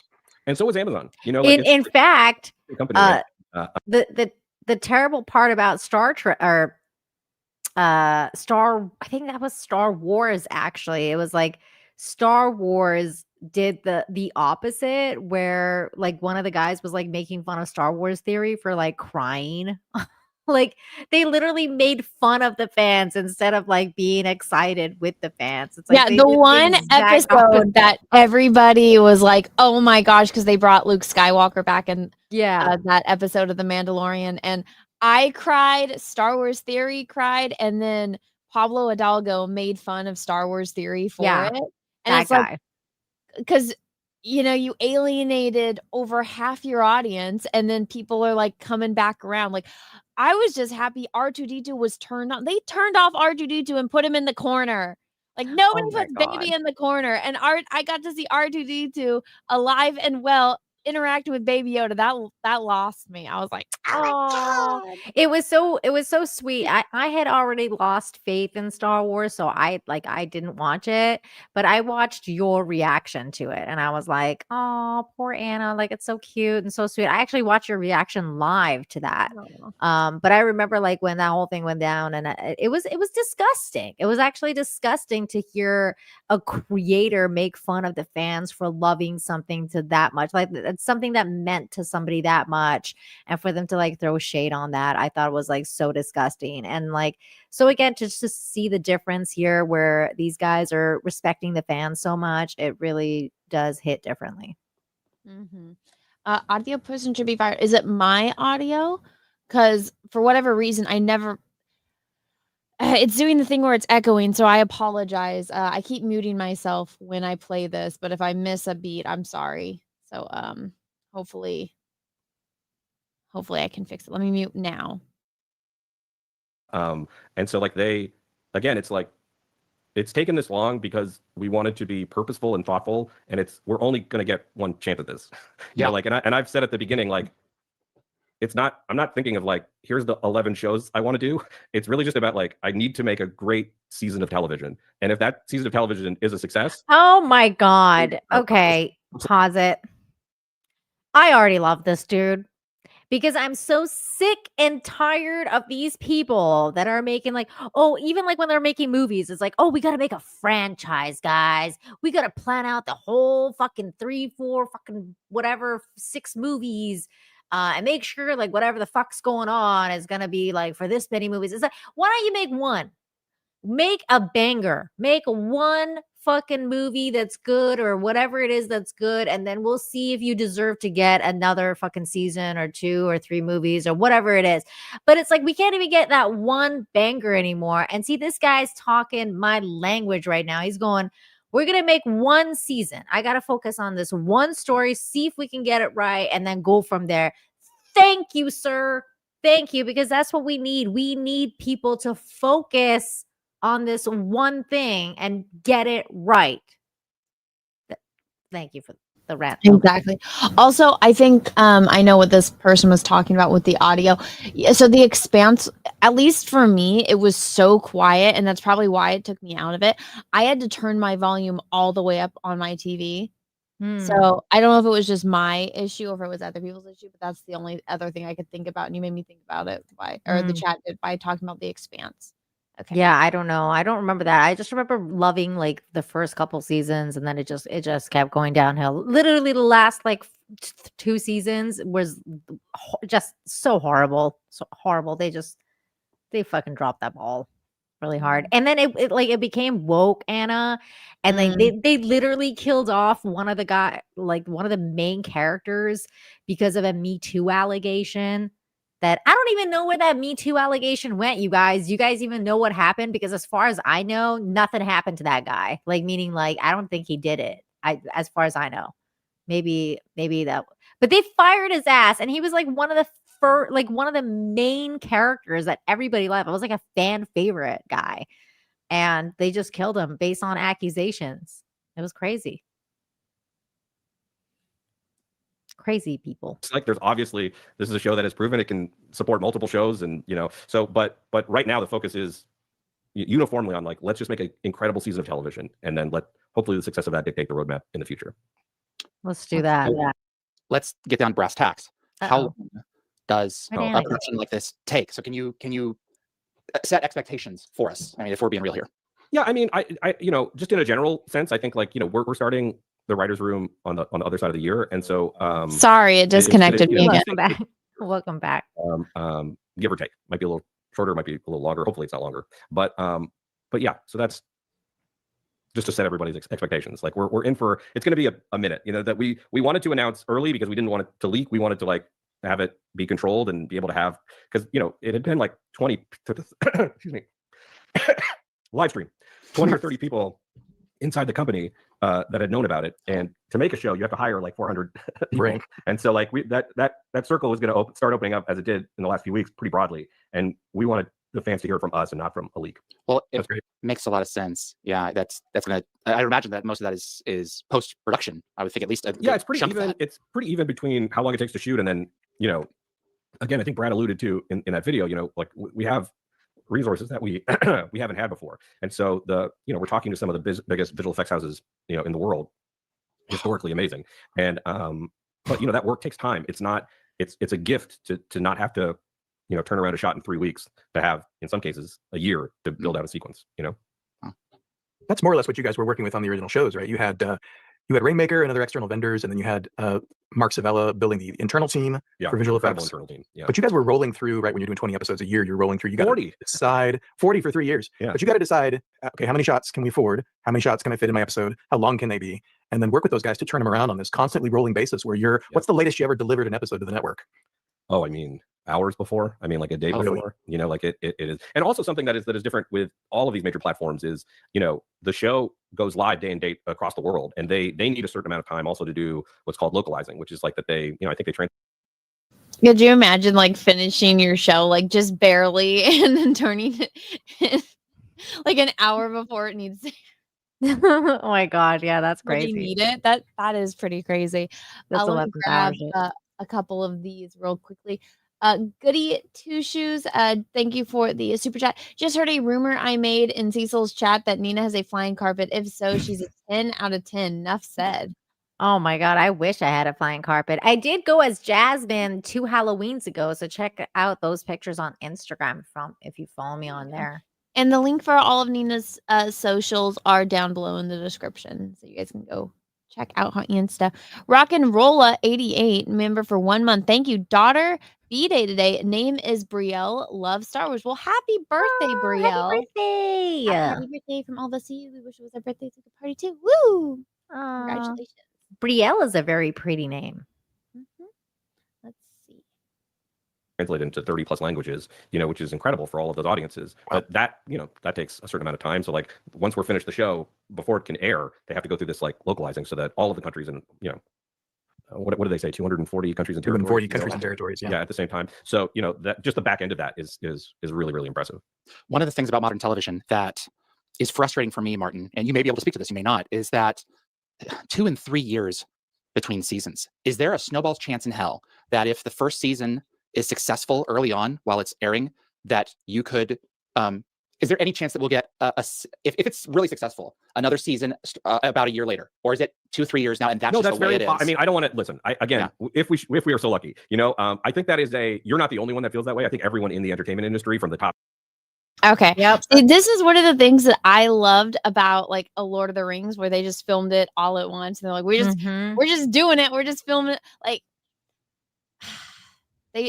they should just film it all. Like also like Little House on the Prairie, which is amazing because it's so many seasons, and those kids are young for so long. Whereas you get Stranger Things, and it's like a decade I between know. season 1 and this season, and it's like they're all grown up now. Like kids Yeah. grow so quickly. Trust me, I know now. I know what they mean when it's like time just flies by, and like kids they grow so fast. Yeah, So it's so crazy. Like and it's so jarring with Stranger Things, whereas in like a lot of other shows, like they're more adult, and then they so you don't really notice the change all that much. But they were so little in Stranger Things, so like you so like it's such a drastic like growth spurt. You're like, oh my god, like these kids grew up like so fast, but it's only been like 3-4 years. That's crazy. yeah, please no 5 years between seasons. I will go crazy. To be fair, especially about Stranger Things, like sometimes these things happen because of like external things. Like for example, COVID was like something that no one could have predicted or even perceived happen. And then there was the writer's strike. So the writer's strike again, it's not really like in their.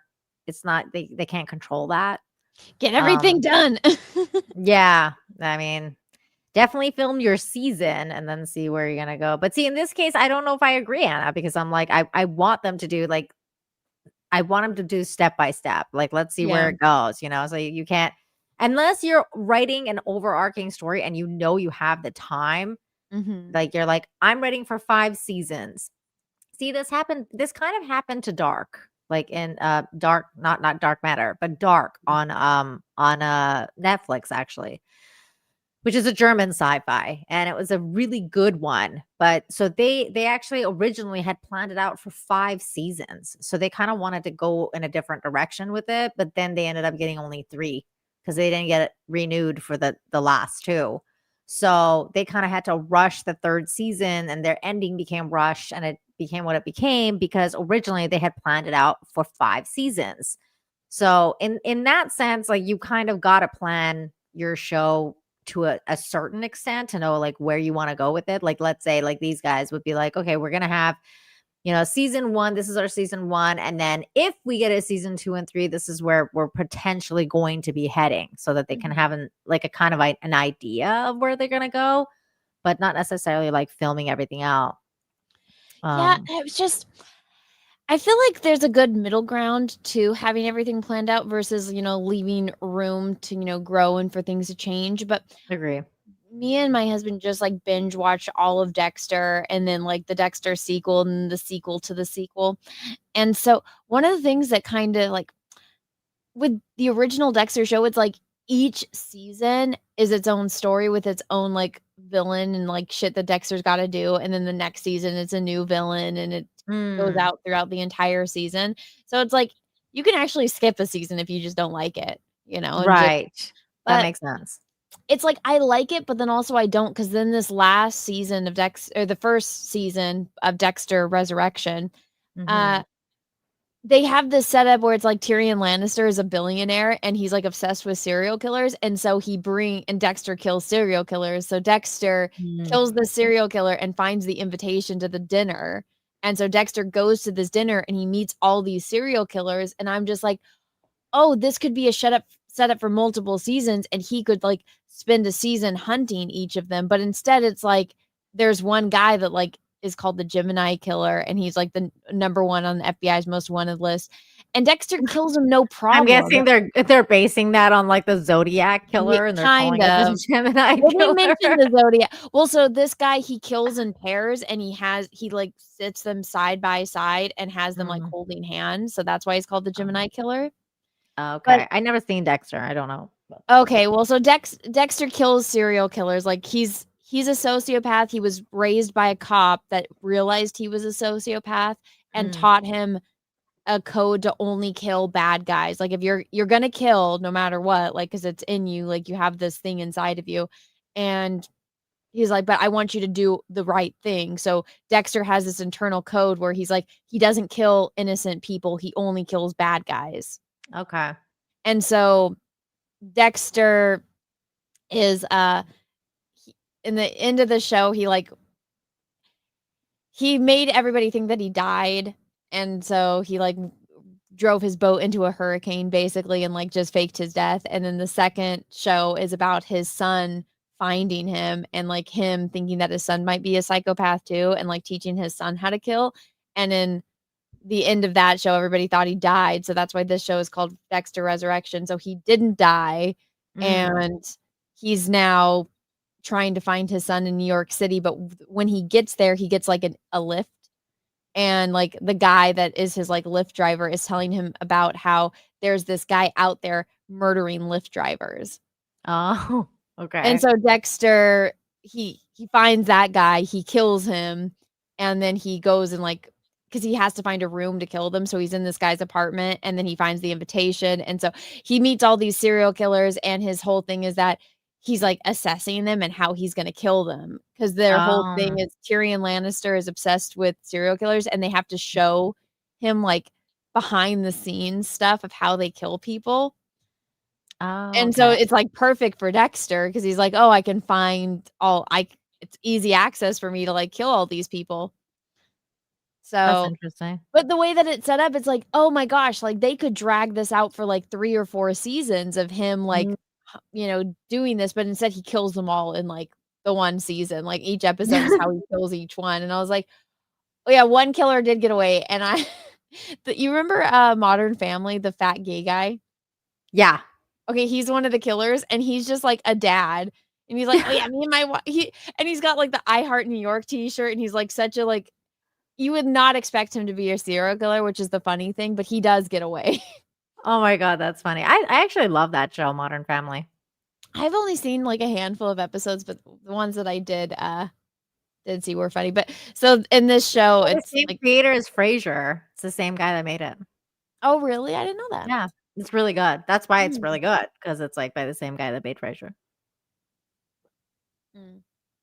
But yeah, so Dexter, it was good, but it had the like potential to like leave things open. But then I remembered, I'm like, oh yeah, it's because each story is wrapped in one season. So I was kind of disappointed how he killed some of these people because I'm like, it could have been dragged on for so long. You could have like dragged it out. The crazy part about Dexter is like the only reason I've ever been tempted to watch it is because of the memes of the black guy that people use. Jokes, yeah.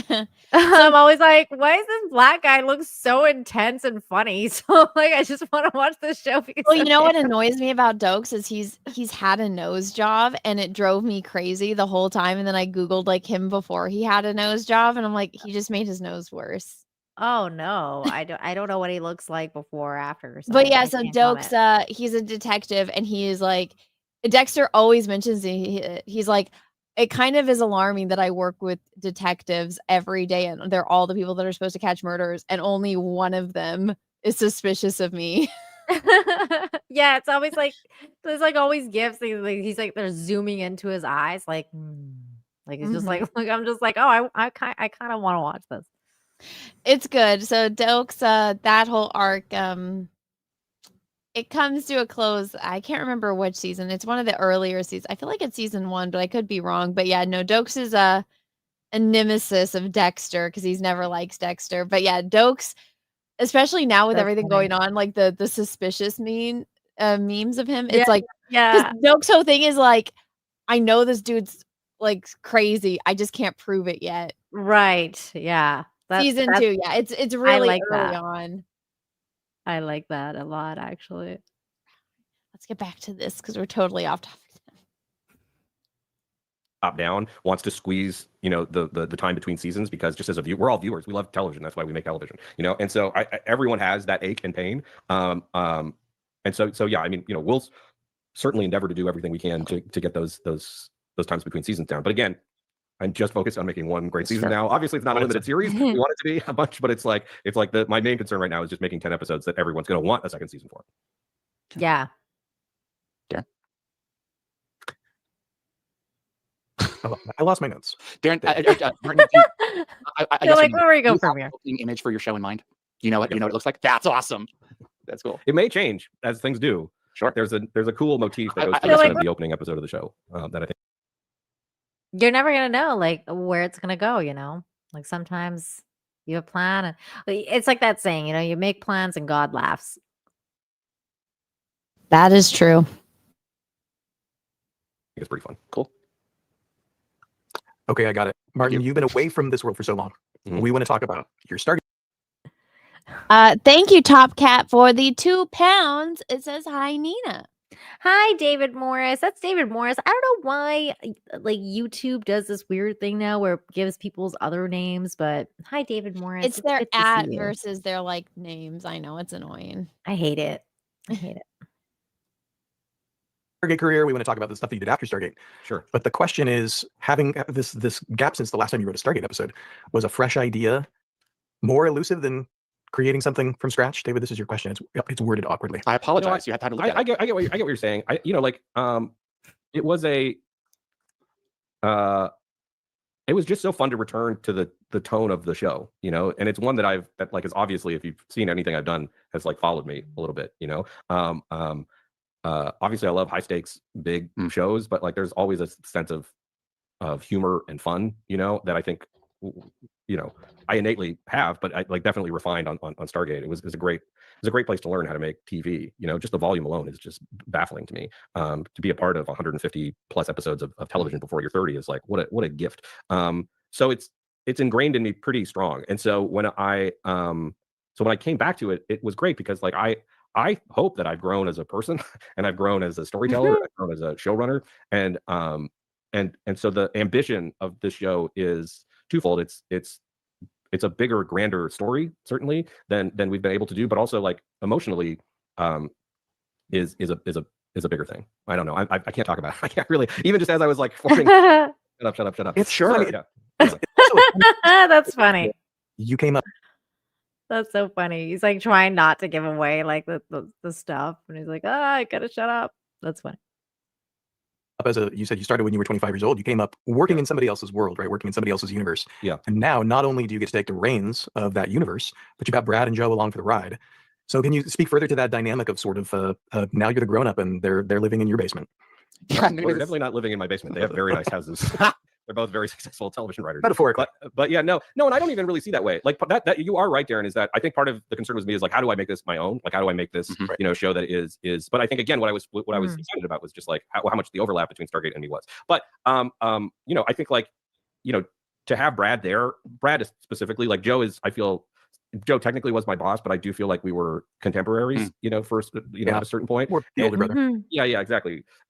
Whereas Brad is like a huge mentor of mine. And so, you know, just in the developing of the show, I think, you know, there was a moment where we were done, press send, you know, offer approval. And Brad just sent me, you know, the simplest text, which is just like, well, they wanted to do Stargate and you gave them a new Stargate. Like, great work. This is fantastic. And I got choked,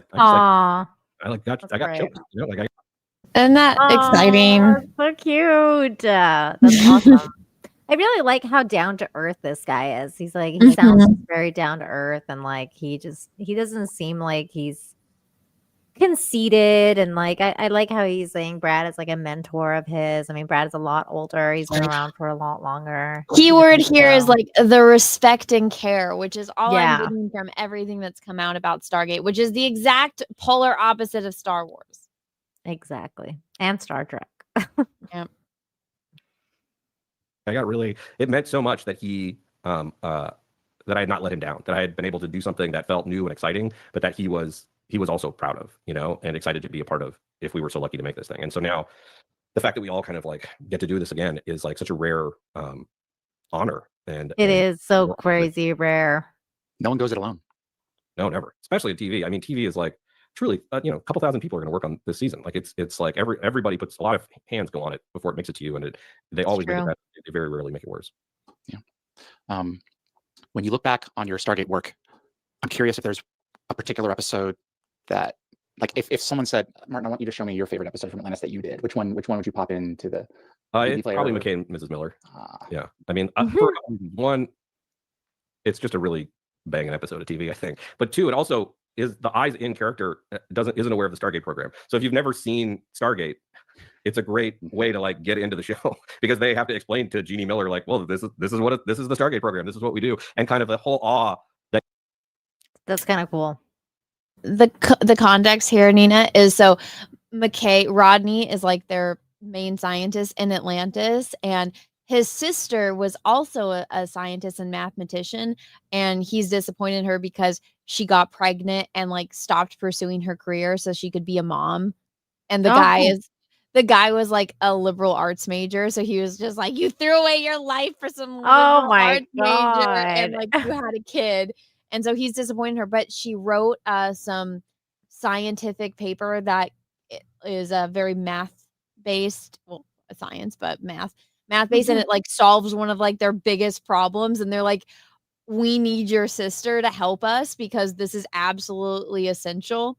And so he has to go back to Earth to talk to her. And she's like, no, I'm not working. I'm a stay-at-home mom. And he's like, but you have to do this. And so they break the rules and like beam her up to one of the ships and like show her the aliens. That's funny. And it's played by the actor's like real life sister. So they really are brother and sister. Oh, that's funny. That's always fun when they do stuff like that. Yeah.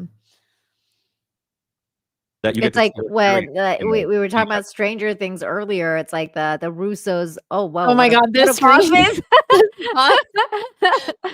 of the Russos made like their high school drama teacher was like one of the teachers in or like one of the characters. I forget which one it was. I think it was a teacher, but I forget what it was. But in the new season of Stranger Things, like she was in it.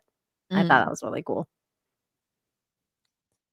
Guard and being on the Daedalus and like all of this stuff, it's just so fun. And then it's also like, you know, it was written at a time where my brother and I weren't as close as I wanted us to be, and I was a young kid and didn't know how to say some of those things, and so, you know, it was resonant to me. And then obviously David and his sister, you know, my friend Brendan Gall's in the show as well, who's remained a close friend and collaborator. And so yeah, no, that one is just like one of the great privileges of making TV is it sometimes just immerses your life in amber for a moment. And that's not something I was aware of when I was younger, but now that I am, you know, 25, 20 years older, it's like, I'm so grateful to have these things that you can go back to. They become home movies. Like you don't really remember. Yeah, he got into it real young. Really remember, like he got into it real young. So he's got like a lot of experience versus that's the other thing, right, Anna? Like a lot of these older shows that have been revived, like the new Star Trek and you know, I mean even I guess Star Wars, but like, you know, all the writers are just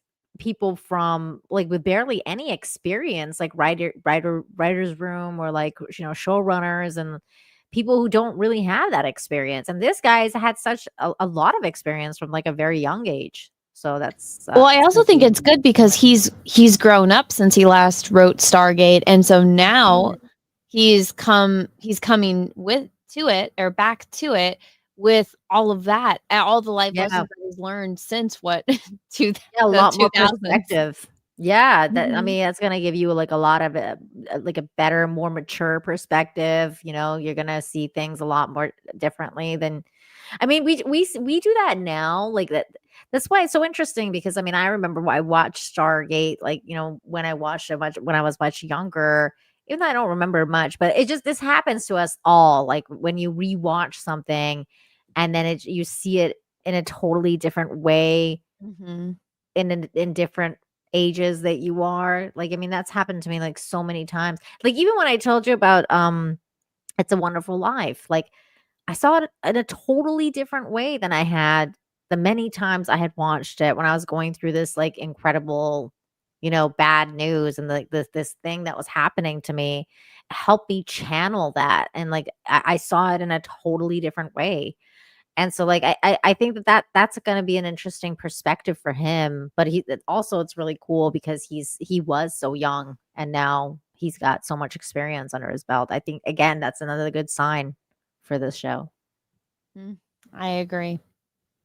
Like it's cool to see the show, but I have vivid memories of the making of those shows. So they become like these strange time capsules, if that makes sense. And they're inextricably part of you. I mean, you said that some of the things that you and Shane talked about were some of the things that Rodney and Jeannie spoke about in McCann Miller. It's like, this is really like, David just casually knowing the name of my brother. That's what I'm talking, David. You're just like you're the store. You're the store of all knowledge. I just keep these things in my brain. I've been stalking you for years. It's very impressive. I know when he was here right now, like when he was here right now, and I always get impressed when nerds do this. I'm just not one of those nerds because I'm a terrible at names, just generally speaking. But this dude knows like the episode names. I know. I don't know the episode names either. I'm just like, I've seen this episode 10,000 times. I could not tell you. Like every time when we do the Star Trek show on Wednesdays, so tomorrow, the landing party, and they're just like, oh yeah, we're doing this episode. I'm like, which one's that? They're like, the one with the midgets. And I'm like, all right, cool. Yeah, I know. I'm the same way. Like, I never remember the episode names. I'm like, but tell me something from the episode and I'll remember the episode, but I don't remember the freaking names. What specific episodes we wanted to bring up if we were going to talk about Atlantis episodes that were not the big whiz-bang explosion finales. Yeah. And I picked McKay and Mrs. Miller because this wow. episode, I love it so much. It touches me so much. Yeah. It's directed beautifully. The opening shots with the train, with the finger paint. Yeah. And it's got so many of those touching moments. I mean, I love the fact that this is you and your soul and your relationships out there on the page. But you've got the POV character of Jeannie. You've got the cool sci-fi stuff with the alternate Rodney and the bridge. But then you've just got those beautiful moments like Rodney at the end trying to figure it out. Right? He's in Jeannie's quarters. He's trying to figure out the relationship. He doesn't know how to do this. He's willing to admit that he doesn't know how to do this. Yeah. And he just embraces her and says, "How are you? How have you been?" You happy? Well, he's repeating her words. Yeah. Yeah, those get me still every time I watch the episode. No, I got emotional just thinking about it. And and in classic Martin Gero form, that episode had so many more visual effects than we initially intended. You know, like all of those split screens became so much more complicated. And Mark Savella and their team, the team that we had, just did, you know, like 'cause even the over the shoulder shots are split screen shots because you could kind of tell that the double wasn't David. And so like, Martin Wood did such an amazing job with all of those. You know, I watched it I think last year, and there's some of the like handoff twin stuff is like just incredible. Like it's just like it's really great. I'm really excited to see, you know, what they can do with that now today, just with the advent of so much of our technology since then. You and I, my connection with you really, I guess, centers around a film called Elephant. And the episode that was born from that. Sunday? Well, there goes all the goodwill. So there goes. Don't you want to do duet first? Let's talk about Sunday. We did that one. It's Darren got to share his favorite, and Sunday is mine. Damn it. Okay, Sunday's your favorite. It is. What's that? Nina, Sunday's the episode that it's like, that's the one you told me you didn't like. Well, it's sad because the guy that dies, he's supposed to go fishing with one of his friends or with Rodney, and Rodney wants to spend time with his like new girlfriend, which he ends up like destroying the relationship in it. But oh no. Well, because like he was gonna propose and then he second guesses it, and so because a bomb goes off. And so they all get in like, or I think that's the one where he gets locked down. And like, he was like, I was going to propose, but then I realized like, I'm not ready. And she's just like, okay, what? That's hilarious. But no, so in this episode, the guy's just like, he's supposed to go fishing, but his friend wants to spend time with his girlfriend. So he goes around asking everyone there if they'll go fishing with him. And because nobody will, it's his day off. He goes back to work. And because of that, he dies. Oh my God, that's sad. sad. I was like, maybe he would have just gone fishing with him, he would have lived. Oh no. Yeah. That's terrible. Dial the gate. He says, sorry, not sorry. I know. So what I'm getting from him, since David also said he liked Visitors, me and Peaches, whenever we get to that episode, we skip it. I hate watching that Deep Space Nine episode. That's the one where Jake gets like stuck in that like not a time loop, but like where Cisco gets stuck. When he's older? He gets older and he's riding. And when Cisco's like, where are those grandchildren? He's like, I've wasted my entire life trying to save you, Dad. Then he saves I love that episode. That's a good episode. I love that. I hate watching it. I'm like, because he fixes it in the end. And I get it. It's emotional the first time you watch. It's like The Inner Light. I hate that episode. I don't need to watch that damn episode again. Which one is that one? With Picard's flute. Oh, yeah. That one's like, there was this one guy on Joe Rogan. He's Asian. He's just like yelling at Joe Rogan to watch Star Trek, and Joe Rogan's like, it's not for me. And I'm like, as somebody that knows about, like, has watched a decent amount of Joe Rogan, I'm like, everything that you're talking about and complaining about, if you just watch Star Trek, it's like you would see that it's there. I know it's weird how some people have like those blocks and they're like, Like it's they just just have not a for me. And stigma you're that like, they're not dude, gonna watch Star Trek. But he just yeah. goes on. He's like, you gotta watch this episode, The Inner Light, and I'm like, that is the worst episode to recommend to Joe Rogan to get him into Star Trek. It's like have like Yeah, a that's Borg episode. yeah, that's not a good episode. Like for a first time Trekkie, it's like you can't do that. Mm, okay.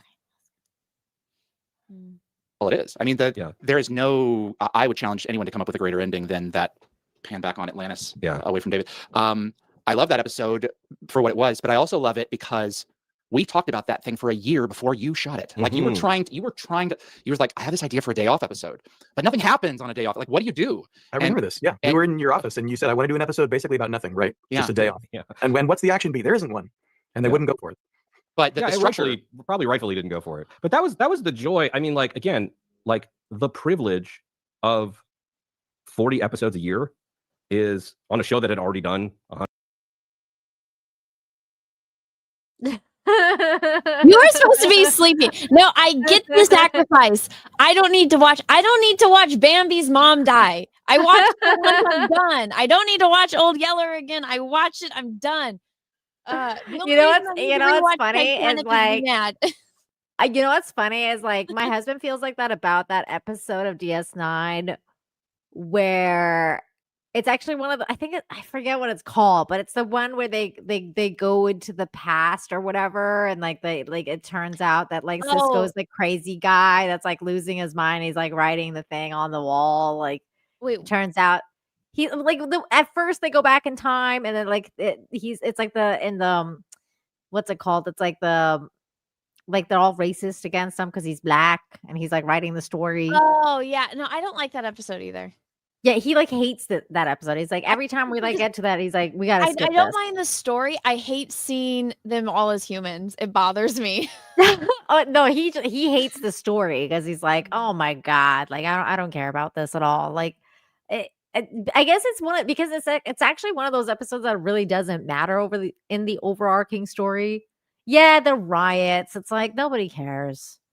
No, the riot ones. Those ones I like because they bring in. I can't remember his name.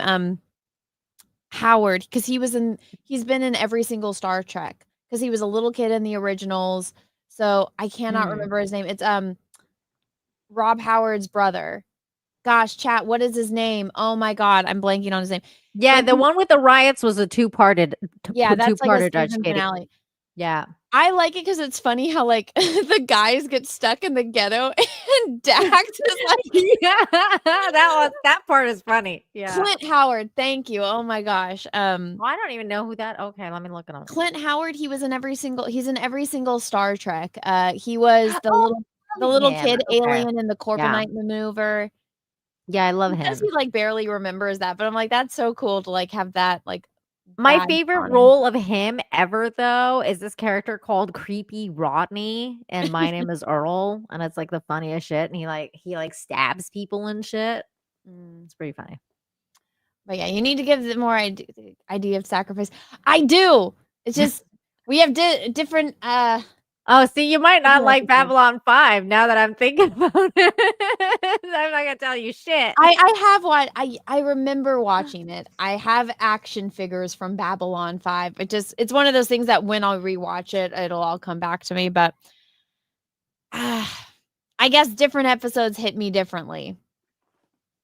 I don't know. Babylon 5 is there's a lot of sacrifice. Listen, let's just say that. One of my favorite episodes of TNG is the one where after everything happens with the Borg and Picard goes back to Earth and he has the fight with his brother. And that one still gets that's a good episode. It is a good episode. And Picard cries because of everything. And he just needs to fight with his brother in the mud, okay? And his brother gives him like the best advice. He's like, this is gonna be with you for like a long time, Picard.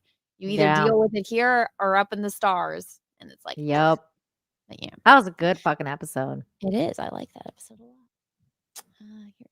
100 and whatever, is that like there was no cookie cutter. Like there was a cookie cutter type of episode, but Rob, Brad, Joe and Paul were trying to figure out what's a new thing that we couldn't do? Like what's a new story that we haven't told? And so like the ability to take these big swings, almost like dare-based episodes, you know, where you're just like, you know, I was like, I don't know, can I write an episode that's like just McKay? Like, is there, how do I do like a whole episode that's just McKay? And you realize, oh, you can't really, but we got close. In the like, smallest set possible. And the smallest set that we have, like, what's, you know, and so, yeah, you're right. Yeah. Sunday was me just being like, the one thing that was similar with every episode is like every episode was like, well, we're all going to die. And then it was like, oh no, we're fine. And so I was just like, oh, they're so, you know, one of my favorite moments, just to go back to McKay and Mrs. Miller, is just the look that the team gives each other, because they like clearly love Rod, right? Like Rod is so great, and McKay is so jealous of how tight he's gotten with everyone. And then so when Rod has gone back and Jeannie's gone back, you know, McKay goes up to the table, you know, again where they're all kind of having whatever snacks or meals or whatever, and they're like, oh, thank God Rod's out of here. Like we that guy was annoying. Like we hated that guy, and he's so relieved. And they just give each other the littlest look of just like, I can't believe he bought that, but like whatever. making our exactly. And so like those little moments that you were reserved for like the beginning and endings of episodes, sometimes I just wanted to live in more. I wanted to, like, even at that point was just like trying to live in the. Nina had to be right back, so I'm just going to pause it so we can talk more. Now David has gotten in my head about episodes that have like emotional meaning, and I'm trying to think of all of the ones, but of course, because I'm on the spot, I'm not thinking right about it. But one of the episodes that he mentioned, I don't know if they're going to talk about it because we're not there yet, is Duet. That's a great episode that I can talk about now because Nina's not here, and I won't spoil it for Nina unless they both talk about it. Wait, then they get killed the brother horrifically. That pissed me off, but that was more so to put into perspective the fact that Picard doesn't have any offspring or a legacy.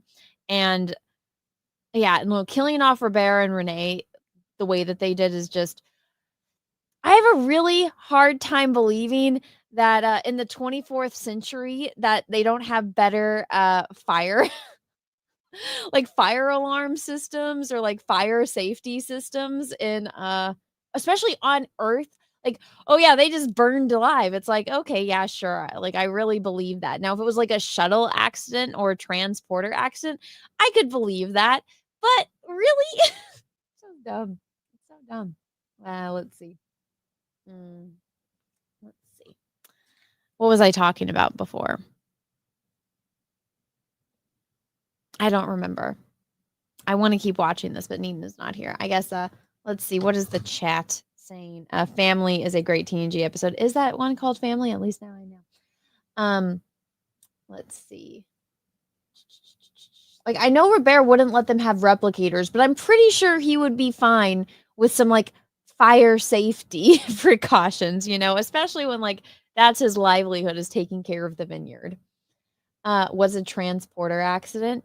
Well, go watch the first Star Trek movie. Go watch Star Trek the Motion Picture. You will see a transporter accident. It's very gruesome.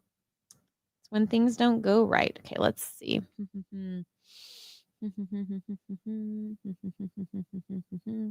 I forgot what I was going to talk about.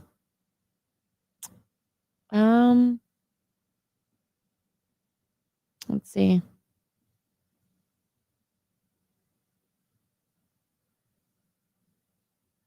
See.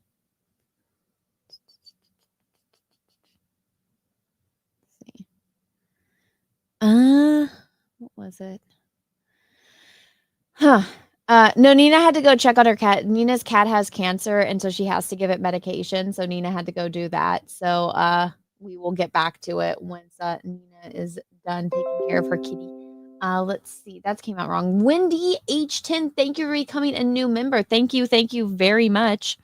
Oh, I did put a poll in the chat. If you guys are watching over on YouTube, there is a poll in the chat, and it said, which person would you like to see come back? My YouTube just went away on me, so let me refresh it. So it said, who would you like to see return to Stargate? Daniel, Rodney, Rush, or Sam? And Daniel is winning with 43%. Rodney is in second place with 25%. Sam is very close in third place with 23%. And Rush is there with 9%. Now, I liked Rush a lot. I liked that he was an unapologetic asshole. I really liked that. And he was just so good at what he did. And it's a guy that wants to be left alone and to not work with people, stuck on a ship where everybody is relying on him. It's so funny. It's so fun. It's like so morbidly funny that I like it. And I do like that he's not like a good person. I do like that he's just a straight up asshole, and he has redeeming moments, but overall he's gonna do what suits him best, and little bits of humanity peek out throughout the way. And see, I honestly think out of my two that I would want to see come back, I don't know. Like I put everybody that I wanted to see come back, and I realized I'm like, oh, they're all like the nerdy ones, even though everyone technically in Stargate is a nerd. But I love Rodney so much. I would want to see Rodney come back, but for Rodney, you have to have Shepard, and a little bit you do have to have Sam. So I would want to see both of them. I want to see everyone on that list come back in some way, even if it's not like a major role, at least some way. I want to see them come back. Oh my gosh, it is so cold. I'm like shivering. No Jonas. Jonas is off on his planet. I mean, maybe. I guess he's like the one nerd that I left out, isn't he? I don't even remember Rush. He was from Stargate universe. He's like the main science guy. Robert Carlyle plays him. He was Rumpelstiltskin on Once Upon a Time. So yeah, Roddy is a geek in real life. You should go. You should try to get him for an interview. I was actually watching the Dial the Gate interview from like 4 years ago during COVID, and he's talking about building robots, and I was like, oh my gosh. He actually is a legit nerd in real life, which is extremely endearing. Let me see. Wendy H10, thank you for the $10 super chat. Come build Star Wars Legos with us live on May 4th, 2026 at Lego Law and Valhalla awaits. I'm going to break your heart with this, Wendy. I hate Legos. Listen, if I'm buying something, especially with how expensive Legos are, they better be already fucking made. I do not understand why so many people like Legos. I hate it. Like, why? So I have to spend all this money and I have to make the goddamn thing? No. Like, no. I hate it. And if you lose one piece, you can't make the damn thing. So I hate Legos with a burning passion. I do not buy them. I did watch the Lego movie. I did like the Lego movie, but I didn't have to go and I didn't pay for a ticket to go sit in the theater to go make the movie. I got a ticket and I went in and watched a completed movie. I have been to Legoland. Legoland is fun. I don't have to make anything when I'm at Legoland. So I don't know. I feel like everybody is getting gypped when you buy Legos because it's like, I don't know. I mean, I like building things, but it pisses me off. The whole idea of Legos, I'm just like, you really want me to pay $50 for this thing that you build once, and if you lose one little piece, it's completely useless. I hate it. I absolutely hate it. I will not buy Legos. I am not a Lego person. Watch now, everybody's just gonna send me a goddamn ton of Legos. But my stepdaughter loves Legos. Years ago, like every Christmas, it was Legos. There was Legos all over my house, and I'm just like, why? And again, if you lose one piece, the thing is useless. Peaches bought her that big Millennium Falcon, and we just had to throw it away because she lost like some of the essential pieces, so she never finished making it. I hate Legos. I don't understand why so many people like them. I don't understand why it's a thing. It's like, stop trying to make fetch a thing. I don't get it. So Valhalla Awaits asked me about coming on to build Legos, and I told him that I hate Legos with a burning passion. What? I love Legos. You just missed my like rant about hating Legos because Wendy sent me a super chat inviting me onto their Lego build stream, and I've been venting about how much I hate Legos. Okay, now that you're back, I have to. I'll be right back. Okay, go. I love Legos. I'm opposite of Anna. That shit is addictive, man. I love the click. You guys know that moment when you click the pieces together. It's like, I don't know, something about it. I'm into Lego, and my husband tries to get me to play the Lego games, and I'm like, it's not the same. It's like I need that physical, like that little click. It's like popping bubbles, like like the bubble wrap, like when you pop the bubble wrap. It's so good. feels so good to pop bubble wrap. You guys ever done that? I could do that for hours. It's the same. It's just not the same. The video games are just not the same. In fact, if anything, I'm actually kind of like, I like the Lego designs, like the way they do it, but like I'm also kind of like a little anti it because I feel like Lego was supposed to be a thing where you use your imaginations to make stuff, and now it's like everything is pre-planned. And I'm like, you're supposed to be using your imagination. So I actually saw this thing the other day where somebody had taken different Lego sets from like whatever, like Disney's Lion King Lego set or like whatever it was, like the different Lego sets. And they built the Millennium Falcon with every single one of the sets. So like they had like a Lion King Millennial Falcon and like a different type of Millennial Falcon, like with every single Lego set. And it was like the coolest thing ever. Sorry, Anna, I was like going off about how that was. How much you like Legos, where I was the exact opposite. Yeah, basically. But I was saying I like the ones that are like you use your imagination to make versus the ones that are like just pre-planned for you. Cause I thought that was the whole point of Lego is to like use your imagination to make stuff. And now like they're doing the thinking for you. Yeah. The only Legos that I tolerate are the flower ones. Oh, those are cute. And then I saw they came out with like a gingerbread house, and I think out of all of the Christmas decorations or like the Christmas theme things, I love gingerbread men and gingerbread houses.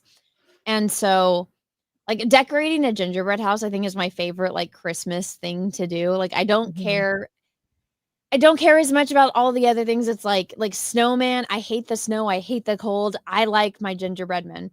And there was a gingerbread house Lego set, and I want it. I kind of want it. I haven't looked at the price. Well, I don't want to build it, so I would have to like wait until my stepdaughter. We had my stepdaughter, and I have her build it for me. Oh my God. I wish I was near you. I'd be like, get it and I'll build it for you. I just want to hear like that. I asked Peaches, I was like, if I buy this, will you build it for me? And he's like, no, build your own Legos. And I was like, I hate building Legos. Oh no, I wish I could build it for you. No, I was just saying that before you came back, like I saw this one guy, he had taken like different Lego sets, like he had taken like Lion King Lego set and like whatever Lego set it was, and he was making the Millennial Falcon with the Lego sets. Like he had put his own thing, and so it would be like a Lion King Millennial Falcon, and like different types of Millennial Falcons. And I thought that was cool because he was using his imagination to turn those pieces into the Millennial Falcon, and I was like, that's pretty cool. That is pretty cool. You couldn't pay me to do it, but I'm glad you said character stuff in a less pressurized way. So that's, sorry, I keep interrupting. No, but that's the where I think that was the instinct for the day off episode, where that's where character comes in. You know, where you have the smaller beats. No one is better at putting two people in a room together and just making fireworks and dialogue than Brad Wright. You know, he's such a playwright, and that's the DNA of what you were raised out of. It only makes sense. 100%. Yeah. Darren, do you have questions in your live stream? Because I've got them in mine. Yeah, let me ask a question from one of the folks watching us live over on Gate World and YouTube. Tonka U R3G wants to know, is the new show going to be on DVD Blu-ray? I think it was a big reason Stargate was able to survive because people could show their kids, get the DVDs from the library. It's another way for the show to continue to live on. That's a great question. I actually don't know the answer to that. It's a great question, though. Yeah. So, folks, just to establish, unless you're in the event that you're joining us late, there's only Martin's not going to be able to talk. It would be such a Tom Connors question to ask, like.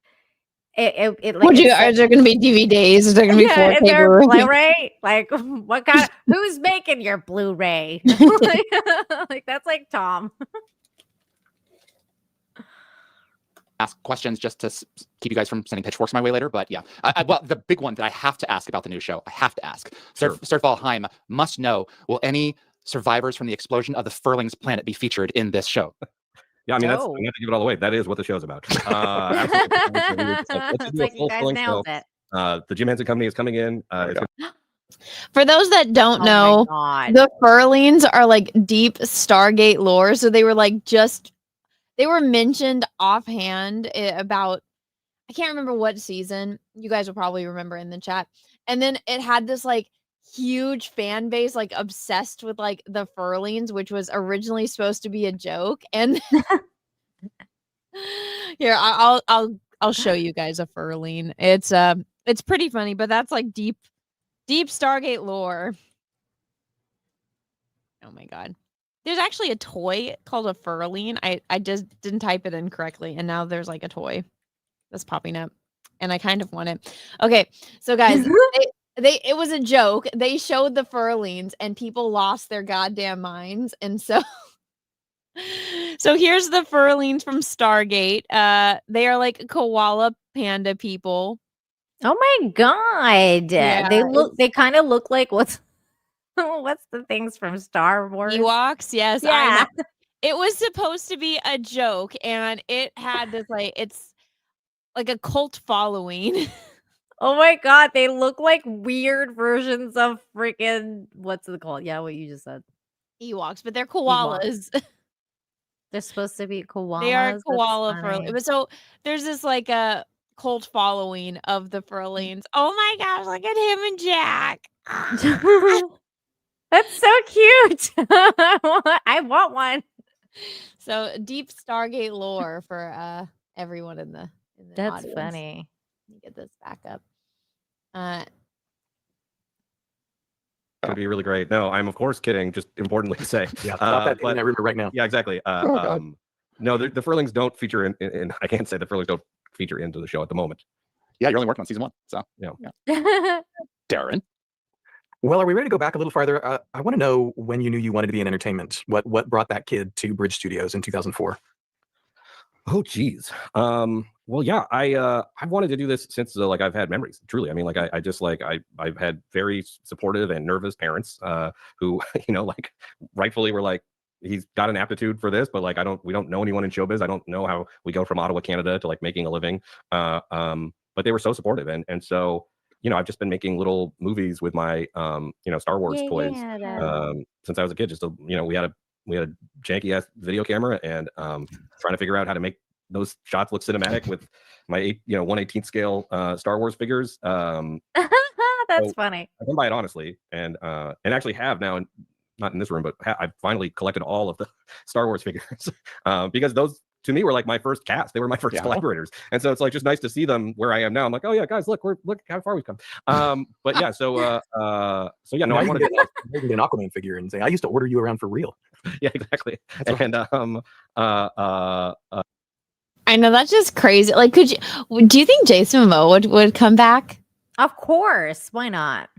I know it's a. I mean, I guess it depends on like how big the paycheck is because Jason Ronan could just stand there and not say anything, and that would fit his character.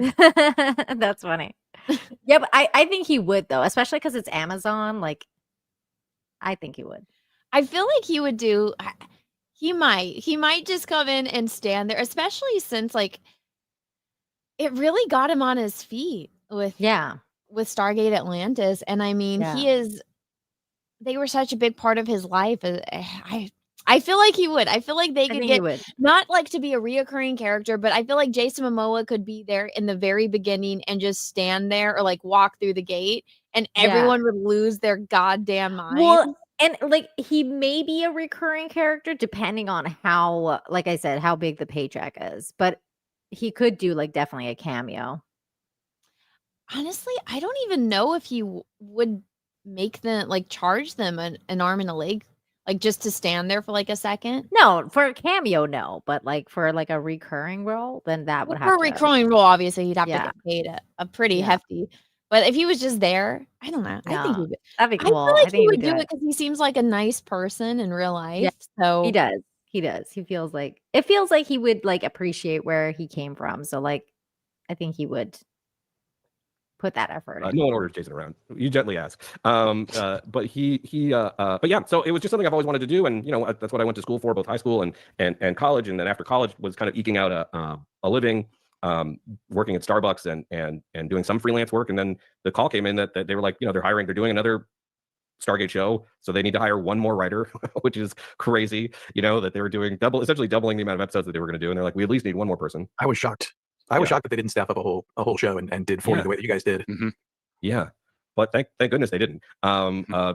For me personally, and so yeah, so I back in those days, the way to get on staff was through freelance scripts, and so I pitched them 3. I think I read the pilot. Is that possible? And then I must have, and then I pitched them 3 ideas. One of which was a very early idea for Childhood's End that they liked, and they said, go ahead, write an outline. And I was like, holy yes! I was just like, that'll. At that point, I was like, that's gonna pay for my year of living. I think it was dollars, like it was so much money. And I was like, okay, so I wrote it, and then they sent it in, and they said, hey, they called and they were like, hey, I think we've gone in a different direction. And I was like, oh man, oh well. And they're like, so could you come to Vancouver and like we'll just re-break it together. We feel bad, like our bad, Wow. And I was like, oh my gosh, yes, of course. So I flew to Vancouver and worked with them. I mean, I think I was only there a day. Wow. It's so funny. Like every time I'm watching Stargate right now, like because you just said Vancouver, and I'm looking. I'm just anytime like they're like on the planets or whatever. I'm like, oh, I feel like I know exactly where that is because it's literally Vancouver forests and stuff. I'm like, oh, I miss Vancouver just watching this. See, I'm just like, whenever I watch SG1, like every single planet, I'm like, it's just Canada. They go. That's why it's like such a joke about Jack, and he's like, oh yeah, that probe just saw this tropical paradise. Why can't we go to that planet? It's like, oh, we got to go to this other one that's in a forest. All right, fine. Yeah, that's why I got put on the spot to ask like what I wanted to see, and I'm like, okay, the beginning of this new show, it should be like Jack on a beach, cough cough Cancun, sitting on his tropical paradise, drinking a mimosa, and we hear a phone ring, and the camera pans from him to Sam, who's sitting right next to him, and she answers the phone, and then she's like, what? Oh my gosh. Okay. And then she hangs up and she turns to him and she's like, babe, I gotta go. Something's going on with the gate and I gotta get back. Yeah. And then it confirms that they ended up together. And then Jack gets to be on his beach finally. And then Sam goes because she's running the Stargate program. Make it happen. Make it happen, Joe. Come to Cancun. I know, right? I've actually been trying to get him and his wife to come out. I'm like, come to Cancun and hang out with me. I know. I wish I could have made it down there before the wedding and now babies and stuff. But maybe we'll go back or maybe we'll go back. Go there eventually. Yeah, you will. You'll come for a vacation one of these days. Eventually. Just not during hurricane season. Yeah. Don't worry. I'll tell you all about that timing. But I think it was a day. I think we just rebroke Childhood's End in a day. And I still remember Paul being like very protective of the characters. And I was like, relax, it's a TV show. I was just an idiot. I was an idiot child. And but we did it, and it was interesting because, not to turn a long story already long, but it was funny because like I basically just went and was like, I'm just going to try to be funny and fun to be around because like that's I think the most important. I can't tell anybody here how to write a Stargate better. I mean, I'm going to put in my 2 cents. I'm going to have to write a draft at some point. But I was just trying to be affable and amenable. And one by one, they kind of took me aside. They're like, look, you're good, and I think there's a shot here for you to be on staff, but like you just have to just write the board. Like just write the board. Don't go off and like write a totally different idea. If you get into trouble, just like let us know. And I was like, oh, okay, great. And like one by one, they would just take me aside, and I was like, oh, this is nice. And then finally, like Brad just took me aside and was like, can I give you some advice? Like just go write the board. And I was like, oh, okay, great. And I was like, I'm very worried about the dialogue just because like the character voices. And he's like, don't worry about it. I'm gonna rewrite all of that. He's like, just get in and out of scenes. Right? I'm like, got it. For sure. I'm going to rewrite all of that. Don't worry. It took me truly 10 years to figure out what that meant. And and so then so I wrote Childhood's End, and they it was good enough, I guess. And I think I sent that in on like a Thursday, and they called me Friday and said, could you be here Monday? And I was off, and I kept my apartment in Toronto for the full first season because I was pretty sure I was just going to get fired. I was like, there's no way this can be real, because the thing that I tried to do was because I didn't know what the voice of the show was yet, I just wrote what my best version of Stargate would be, if that makes sense. Because I also was worried, like, if they don't like that, then I won't. So that episode, for those that don't know, it's really depressing. It's these kids that on this planet, they think that okay. So this one is where the kids, when they turn 25, they're supposed to commit suicide because they believe that anyone over the age of 25 will bring the bad guys back to kill them. And so, or like bring the wraith back to kill them. They don't know that there is this like safety device that's what's keeping them alive. They just know that all of the grown-ups died, and if there are grown-ups, the wraith will come back and get them. So Wait, is that the one I just watched in SG1? Because that's similar. That's it's not the same. Atlantis. Okay, This is Stargate Atlantis. I yeah, believe because in this is the one. SG1 they have a similar episode where they're like the Gwauld had like taken them and put them in this one planet, but they kind of like seeded them there. And I guess they were like, because they were trying to find out, like they were trying to study humanity to see like how far they advanced. And so they were aging like really, really fast. So there was no such thing as old people because they would just like basically live 31 days and they would just die. Oh yeah, that planet. And then Jack gets stuck with it. Yeah. Yeah. Yeah, No, this is different. So in Atlantis, the aliens, they're these the bad guys, they're called the Wraith, and they have to they have this like kind of hand on their mouth and they suck the life out of you. And so Okay. that's how they feed. And so they can't all be awake at once because there won't be enough food. So every I don't know, 20 years or so, they wake up and then they feed on people, but there's always some that are awake that are there to maintain the ones that are hibernating. And so there's this planet, and so the ancients built these like devices to protect them, but basically the kids don't know because an elder is 25 or is in their 20s, and when you turn 25 on your birthday, you're supposed to commit suicide, and That's crazy. it's to protect all of them. So in this episode, they're trying to find a ZZPM or so that way they can power Atlantis because they need those power devices and they don't know how to make them yet. And they found Anna's a nerd. No shit. They found one on this planet. And so they go to this planet to go get it. And then they find out it's powering the safety device for this planet. And then they also have to talk to the kids. And the kids are like, the one that they make friends with, that's like the leader, he has to kill himself the next day because the next day is his birthday. Oh no. Yeah, and so they're trying to convince them, hey, you don't have to kill yourself. You don't have to die. It's actually this device that's protecting you guys. You guys can actually all just live. But it is a really morbid episode because then they're like, well, we need the ZZBM, but if we take it, then the kids won't have any protection. So they need it, but so do the kids. So it's like, do we take this and leave all of these kids unprotected? Or do we leave it and we're still in a shitty situation? So it's a good episode. That's a good episode. Sounds like a good episode. It is. Do well on the show, but thankfully they liked it, and I was there for 5 years. It's a tone thing. If you can't capture your own tone that fits into theirs or replicate the tone that already exists, I mean, it can be amazing, an amazing piece of work, but it doesn't fit here. That's the thing. Yeah, it's like casting. Like I just tell actors always to be like the most themselves, honestly, because like we're looking for such a specific thing and we'll know it when we see it, and there's no way to guess it. So like just be the most you, and if it's you, it's going to be you, That way you don't have to fake it if you get hired, you have to be that thing first. Oh man, exactly. I have I don't. So here's the thing.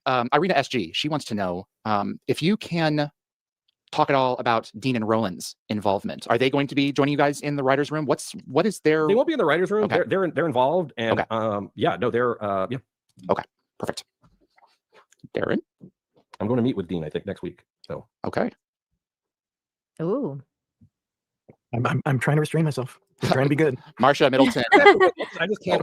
We're trying to be fair. Yeah. Yeah, I don't want to keep you putting you on spot. And to everyone that's asking a bunch of questions about the new show, like totally fair. I'm so excited about it. Thank you for your questions, and just know that like you don't have to wait until the show's going to come out. Like we will be doing some more of these. Yeah. And Somebody says, Anna, are you giving the ZPM Canadian pronouns? No, it's called like a ZZPM. Am I crazy? Am I wrong? Should I just call it a ZPM? I don't know. We should try and get these guys on too one of these Tuesdays. I'm still gonna get Joe to come on for sure. We'll be like, should we do that? Should we go bother Joe? Ask him if he wants to come on next week, and we can just I don't know. I feel like last time I had him on, I was just like asking him questions. He's like, "Oh yeah, that's a question for Brad," and I'm just like, "Why won't you answer any of my questions?" We should definitely talk to him. Now I'll hit him up and be like, "Hey, which Tuesday are you available? Come hang out with me and Anna." Am I wrong? Am I crazy? Did I just like? Is this like a Streisand effect or no, a Mandela effect? I feel like I always heard ZZPM, or maybe I I just don't know. ZPM. I don't know. Am I crazy? I don't even know what we're talking about. What's that It's ZPM? it's from Atlantis. It's the power module. Oh, then I don't know. See, I don't know Atlantis, so I Okay, here wouldn't know which I'll is show correct. you. I will show you. It's what they go to the planet for. So it's an ancient device. It's a power system, or it's like a power module that powers the city, and they need it for everything. So this is a ZPM. It's like, is it the Canadian version or the American version? So it's either Z or Z. We don't know. Okay, well this ZPM is or it. ZPM?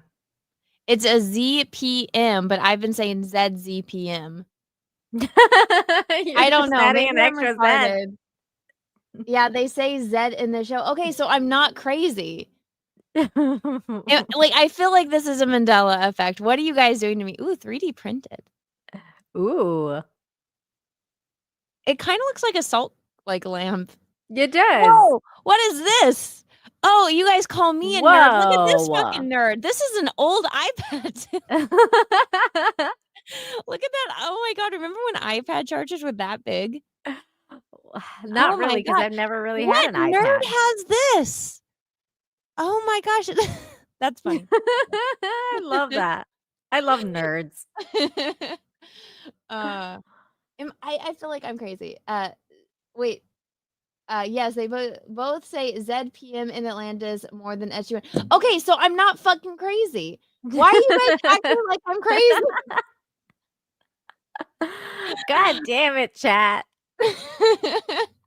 I'm gonna try and see if I can pull up one of my favorite nerdy things that I saw about Z Stargate. is UK AU pronunciation. Z is American. Yeah, that's what I'm Well, saying. they're all Canadian pretty much in Atlantis. That's like Canadian. Yeah, that's the Canadian stuff. They hired all Canadians basically for this show. This is why Canada is still awesome, you guys. Come on. That's why you love Stargate, because it's all Rodney would Canadian. say ZPM. Okay, so I'm not crazy. I'm not crazy. You guys are you're throwing me off, chat. You're throwing me off. Okay. God damn it, chat. Let's see. Get this back up. We're actually I thought we would have to do this in another segment, but Brian said that David said that he's only here until about 1:07. So we're actually pretty close to being done. So here we go. Oh, okay.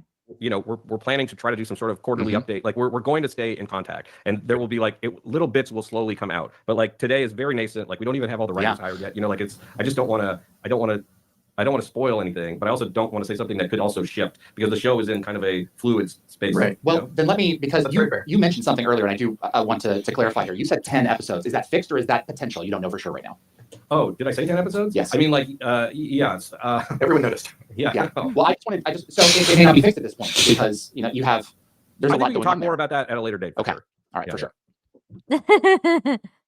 David, Can we like vote to have it be 24 to 30 episodes? Can we make an executive vote on that, please? Come on, people, please, Amazon. Like more than 10 episodes, for God's sake. I'm just gonna put this out there. Does Jeff Bezos have a Twitter? Can we all collectively just go yell at Jeff Bezos on Twitter and be like, let Stargate have 30 episodes a season. You won't regret it. Stop funding Rings of Power. Oh my God. Yeah, we should. I don't think he's on Twitter, is he? I don't think Does so. Jeff Bezos have a Twitter? I don't think so. Well, it's weird anybody because know? all the other ones do. Who Well, can I we mean, go bother at Amazon and just yell at them? yeah, I don't think anybody. Yeah, it's weird because I guess he doesn't have one, and neither does Mark Zuckerberg because Because they know he's everyone to go Facebook. bother them. Well, also he's the Facebook guy, so you can't really have a Twitter account. But like Amazon dude, he should. Yeah, that's right. We should start a petition. There needs to be more. This is all I say. Slacker says a you question should start about- a petition. I agree. Yes. You should do that. One of my favorite characters from the behind the scenes Stargate SG-1. Switching over to another document without my. Atlantis. Are we talking about? Wait, are we talking about? There's a certain character that our guest helped to develop along with some help from Paul McGillian. For Danger Beckett. Is there a chance that we might see Danger Beckett The whole return? show is built around Danger Beckett. That's why I'm back. Finally, Danger Beckett will get the spotlight he so richly deserved. It's called Danger in the Furlings. Yeah, Danger. It's just called Danger. No, seriously, if there's not a cameo of Danger Beckett, I will riot. I think you're the only one who will riot. So it'll be a small protest. But no, that's very funny. Yeah, it was so fun. I mean, like some of that I look back on and cringe a little bit. Like I think like there, we were putting out. I love that piece, but I mean, like we were putting out so much content, like because like the Blu-rays and DVDs were or the DVDs at that point were such a huge part of the show, and you needed to have a special feature. Ivan Bartok did such an incredible Sisyphean task of like attaching a special feature to like every single piece of the show, and certainly like as an older person now looking back on some of that stuff, some of it's very funny, like that the Road to a Dream is like really fun. But there's other stuff where I'm like, oh my god, like what were we thinking? What were we doing? You're trying stuff out, Yeah, I know. The industry term is VAM, value-added materials. So some of it is more valuable than others. It's just confirmed Jeff Bezos has an X account. I'm gonna go bother him. What? Let's do it. Yo, maybe he doesn't know about this. Maybe it's like somebody else on his team that knows about Star. Maybe we shouldn't alert him because he was the one that really he wanted Lord of the Rings, so he got the Rings of Power show. Maybe we shouldn't. Like that's part of me. I'm like, is he the reason Rings of Power was absolute shit? Maybe he shouldn't be involved in this. Yeah, I agree. That it might be too much of a risk. Yeah. Well, and if nothing else, you made Paul McGillian look good. That's it. Paul McGillian doesn't need any help looking good. That's not only a good looking man, but like a great actor. That's it. My favorite beat in that, I just rewatched it. My favorite beat is you struggling with the accent, and then Paul just turns and looks at the camera, just dead eye. Yeah. Everyone was so good in that. I mean, everyone on the show was so funny, and we showed it off to a certain extent on the show, but like just behind the scenes, it was nice to be able to capture some of that. I'm going to ask Darren's question now, since he basically. I'm guessing nobody knows the context for what they were just talking about.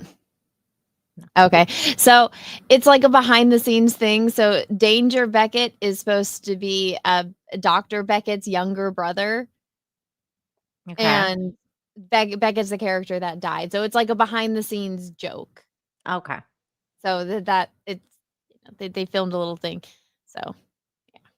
Just so everybody knows. And oh by the way, he was Danger Beckett. That's why it's the joke. I was trying to find this like really cool Stargate thing that I saw a while ago, but for some reason I didn't bookmark it. So I've been looking for it. And then I just saw this thing, which I was like, oh my God, that's so cool. Let me share this for a second. And the guy wrote, my engineer friend made this for his girlfriend who was a fan of Stargate. All right. Oh, cool. Ready for my favorite part? Everybody's favorite part. Nice. There we go. The iris? Yeah. Close the iris. It's the iris. I told you. You were like know. complaining about the iris.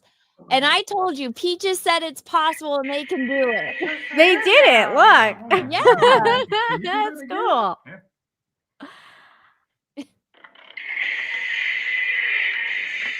That's so Engineers cool. can make stuff. It's awesome. It's like they have superpowers. This other guy, he had made one where the thing would turn and like start and like make the portal, and he had like a mirror behind it. It was so cool. I was trying to find that one to show it to you.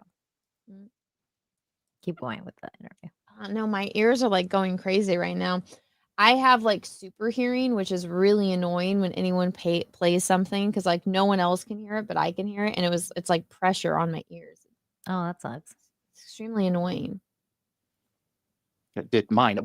Where does the Bill Nye reference in Blind Spot? Where did that let's start? talk about Blind Spot. Yeah, I am a big Blind Spot fan. I love the show. Oh, fantastic! Thank you. Yeah. Well, I love Bill. Bill was obviously on the show on Stargate in my last episode, right? The last pretty episode close, yeah. I wrote and directed. And so he and then we became friends. Like it was just obviously I'd grown up with him and we became friends. And so like, just maintained a correspondence. And then there's a genius character on Blind Spot named Patterson. And we were like, wouldn't it be so funny if like Bill Nye was her actual dad? And everyone thought that was great. And because what a lot of people don't know, if they've only seen like the first season of Blind Spot, the show got very strange. It got increasingly zany, I think is the right word. It just got, it became almost a straight comedy by the last season in some cases. But and so we were like, oh my God. So I texted Bill and I was like, Bill, would you do this? And he said, yes, absolutely. And so it ended up being, I think 4 or 5 episodes that he was in as Patterson's dad. But yes, we had I had to name check Rodney McKay in there. Had to unite the worlds. So that's all one universe. That's the follow-up is Blind Spot canonically. So, Nina, there's an episode of Atlantis with Bill Nye the Science Guy and Neil deGrasse Tyson. Oh my God, that's cool. Yeah, so Rodney's like some guy that Rodney hates stole his like research and idea. And so Rodney's going back to Earth, and there's like a new chick that's the doctor that's like hot that all the guys like. And so he asked her to be his date to go back with all of his like colleagues, and it's Bill Nye and Neil deGrasse Tyson and then like the bad guy. That's funny. I And, mean, like, I'm not a huge like, fan of Neil deGrasse Tyson at all. Like, I think the guy's an idiot, but I love Bill Nye. But it's cool that they had him on the same show though, because they're like, you know, big science guys, like TV science guys. Mm-hmm. Yeah, it's cool. It's a good episode. Cool. I look forward to it. Oh yeah, Blind Spot now. It has to be canonically. Yeah, absolutely. Yeah. How, Claire Brownlow, how key is it that you want to make the next show a family-friendly show that everyone can sit down and watch it together? Oh, that's a good question. Yeah, that's a great question. I mean, that's a conversation that is ongoing. Quite honestly, like I don't have a great response to that right now. It's a special thing about the franchise, certainly. And I have a 3-year-old who I would love to watch it one day. So it's just a question. We're just trying to figure out when she can watch it. That's part of the conversation we're having now. Yeah, because it's like, are we talking family friendly? Like, you know, you have just casual nudity there where like you see full frontal. Or are we talking about like, you know, family friendly? Like, you know, it's not so. I mean, mostly because the content is family friendly, but like. I feel like you can, aside from like the nudity in that first episode, anyone can watch Stargate. Like that's all what I'm of saying. them. Like the content is pretty family friendly. It's just like the way they handle some of it is like. I honestly, I'm a grown up, and I'm like, I don't need to see nudity. You know what? If Jason Momoa wants to come back and do full front, I'm all for it. I am all for it. You know what? I take it back.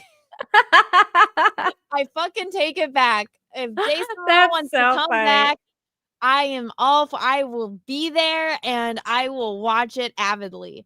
Oh my God, that's hilarious, dude. But all jokes aside, wait, did he get it? Did he get his abs back? I feel like I don't know. Think he should.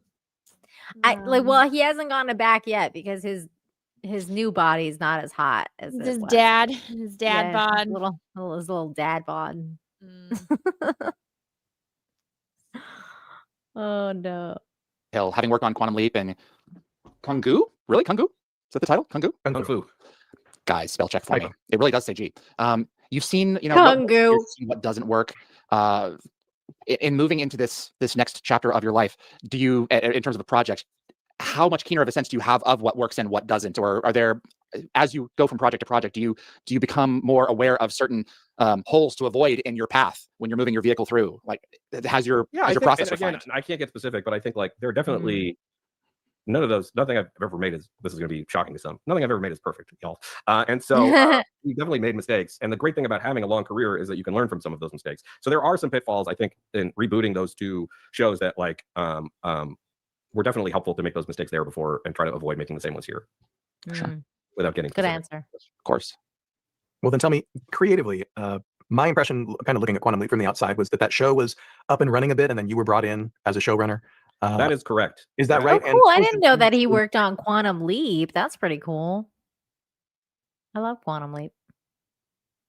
To kind of step into somebody else's show. It was really rough, if I'm being honest. It was really, that's the hardest thing I've ever done, both just emotionally and because, you know, I was an executive producer on the show. I had, much like I'd been on Kung Fu, you know, Christina Kim created it. And then, you know, she went on to run it spectacularly for 3 years with an incredible staff. And I assumed that would be the case on a Quantum Leap. And then it's a, you know, to no one's detriment, it's just a really hard show to get right. It was a really important show for NBC, and but I had no intention or any desire, to be totally honest, to step in. And but it was just going. It was headed in a bad direction, and so I came in.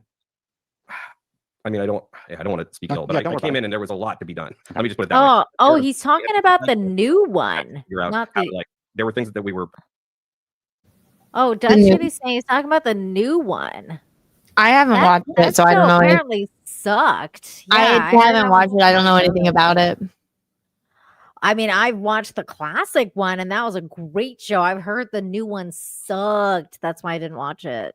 Ooh, that's the bad signs. Okay, I haven't watched either of them, so I don't know anything about.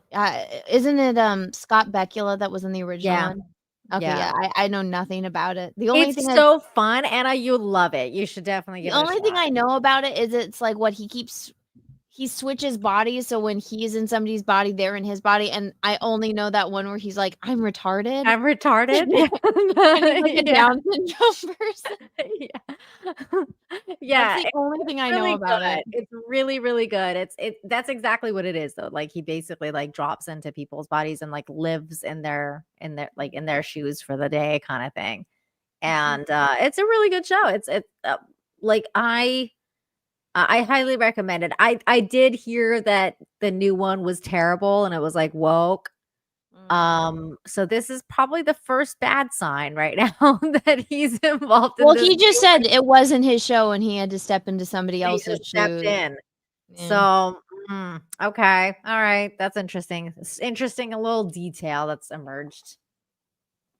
Pregnant with that we had to figure out how to land a plane that was kind of on fire, honestly. And so it was that cast is incredible. The writers that stayed were phenomenal, but it was truly just trying to keep the nose of the plane up, for as long as we could for that first season, certainly. And then there was no break, like we just because of the strikes and everything, there was no downtime between season. Like we just started filming the second season immediately, and so it was really hard. It was really hard. I learned a lot. I think some of what we did on that show is really, really strong. But it's like it was a weird thing to like not be the creative visionary behind a show and having to come in and figure out like, oh geez, okay, how do I okay, that's fair, retcon some of this to like to make a season of television without getting that's fair.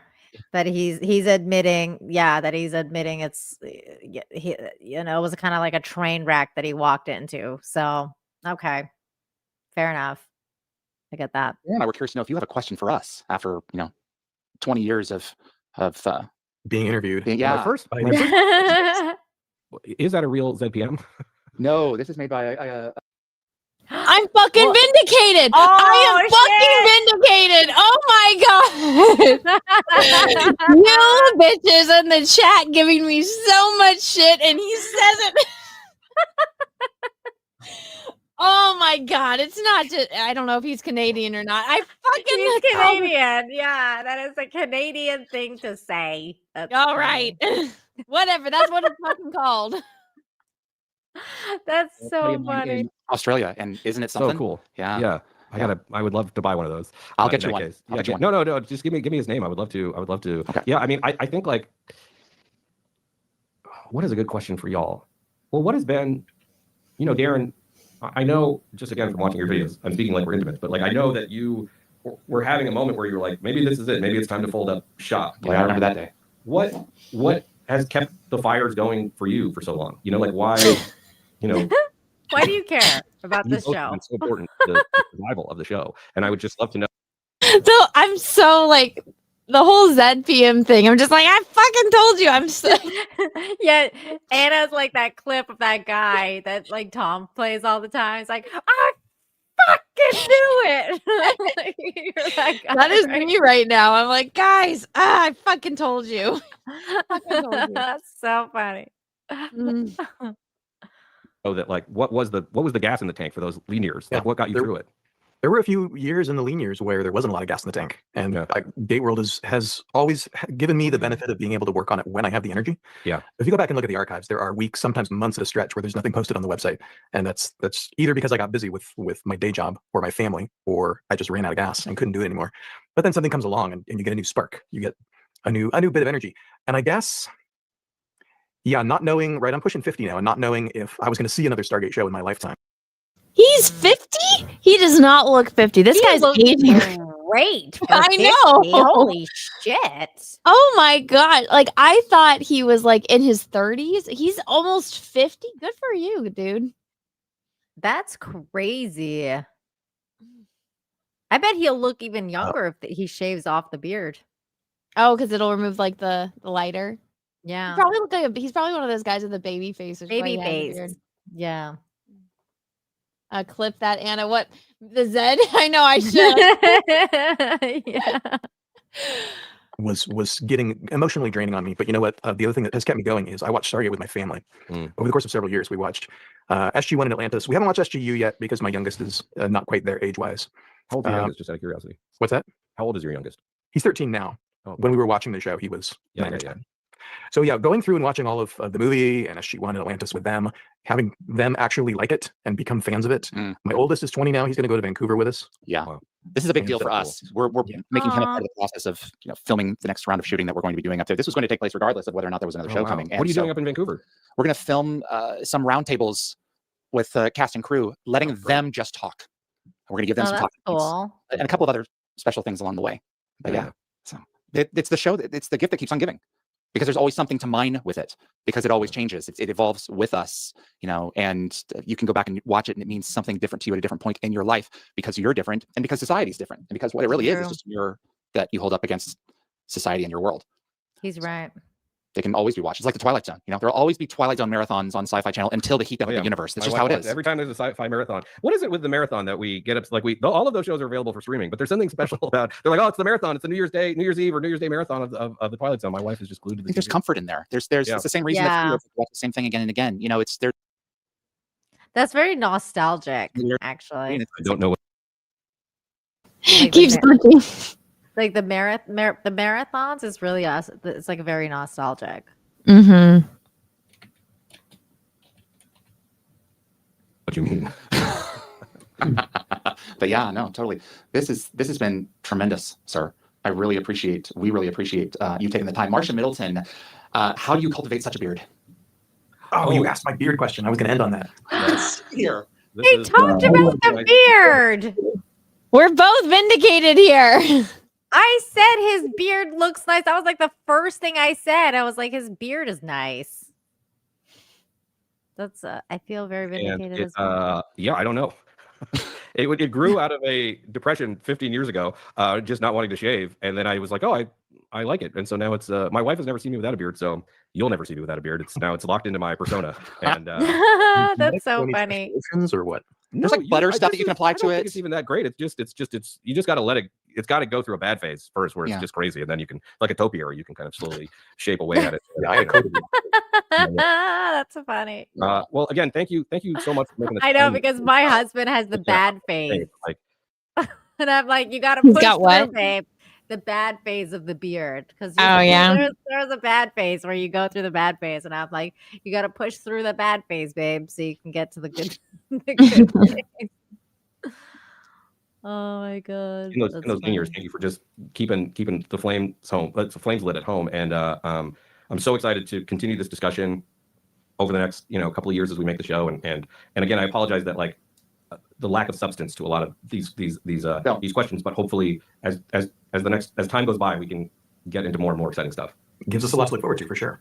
Yeah. Really appreciate it. Thank you very much. Yeah, I will log off. Is that the right thing to do? That's it. Yes. He and I are going to keep on talking. So okay, you have a good holiday. Thanks so much. We'll see you again. Bye, man. Okay. Bye. Well, there we go. We did it, Nina. We actually did it. We did it. Got through a show.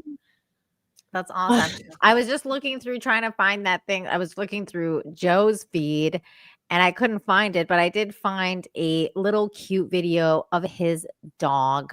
Oh, the blind pug. Yeah, and he's in a Santa outfit. That's oh my god. Do Christmas? No. I'm going to go caroling. Huh? I want to go caroling. You know what that is? No. You go with a big group of people and you go to people's houses and you bang on the door until they come to the door, until they answer it.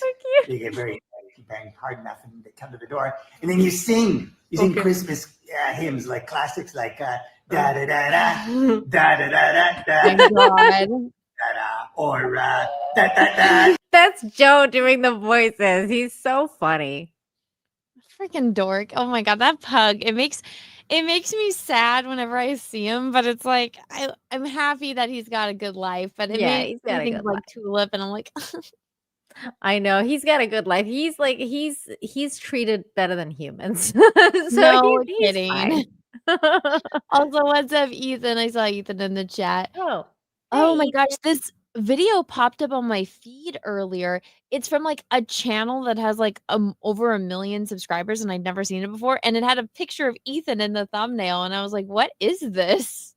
What was it? It's called. Let me see it. And what Were is it people called? hating on him again? It says the cartoonist who destroyed Marvel Comics, and it's the channel called The Gamer from Mars.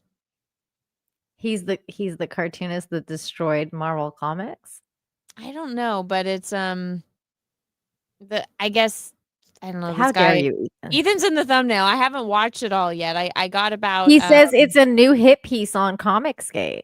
Oh, see, I haven't finished it. I just saw it and I asked if anyone had watched it, but oh well, I guess that'll be in a new trash cast. Mm-hmm. But yeah, I haven't Looks watched like- it. It's a pretty long video. It literally pulled up on my feed or popped up on my feed as I was getting ready for this show, and I was like, "What is this?" Looks like it's gonna be a new trash cast episode. Well, that'll be interesting then. Ethan says, Nina, if I was the cartoonist that destroyed Marvel, then would you love me?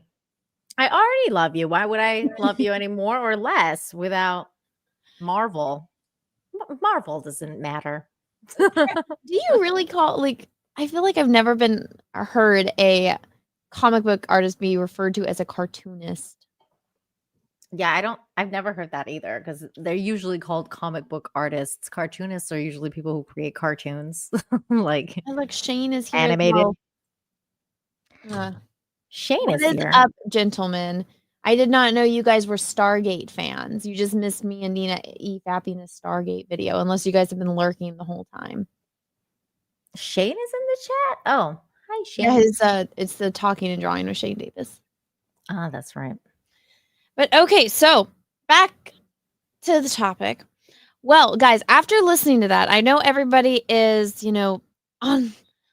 on edge about new shows coming out, but from everything that I've seen, it's like they are really respecting the fans, they're respecting the IP, and it's all people that were originally showrunners and writers for the show coming back, which is the exact opposite of from what we've seen from Star Trek and Star Wars, heck, even freaking Lord of the Rings. So I am optimistic. Like at this point, I'm like, there might be some things in it that it's like maybe make me worry, but I'm gonna wait for the trailer because everything I've seen for right now, I'm excited. I am like I like jumping up and me down too. excited. I cannot I wait think for it to come back. the only outlier out of all of those that I just thought about, which the original creator, well, not the original, but the original for the reruns that was actually involved and then ended up ruining the show even more is what's his name? The guy that made Doctor Who. That's the only one that's like an outlier where like the original guy is involved and then he fucking ruined the new one. And it's like, what are you doing, bro? That's the craziest shit. I have seen like 2 episodes of Doctor Who.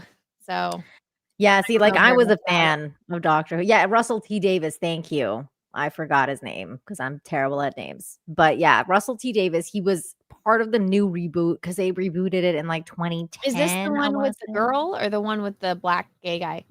Both, actually. So Okay. originally, like, because you know how like Doctor Who ran in like the 70s to like basically like the 80s or something, and then it got cut off for a while. So they rebooted it the first time in like 2010. I want to say that's when they called, like, I think it was like the 13th Doctor or whatever. That's when I started. Like I came into Doctor Who in like 2010 when they did the 9th Doctor or whatever it was. Which one? Matt Smith?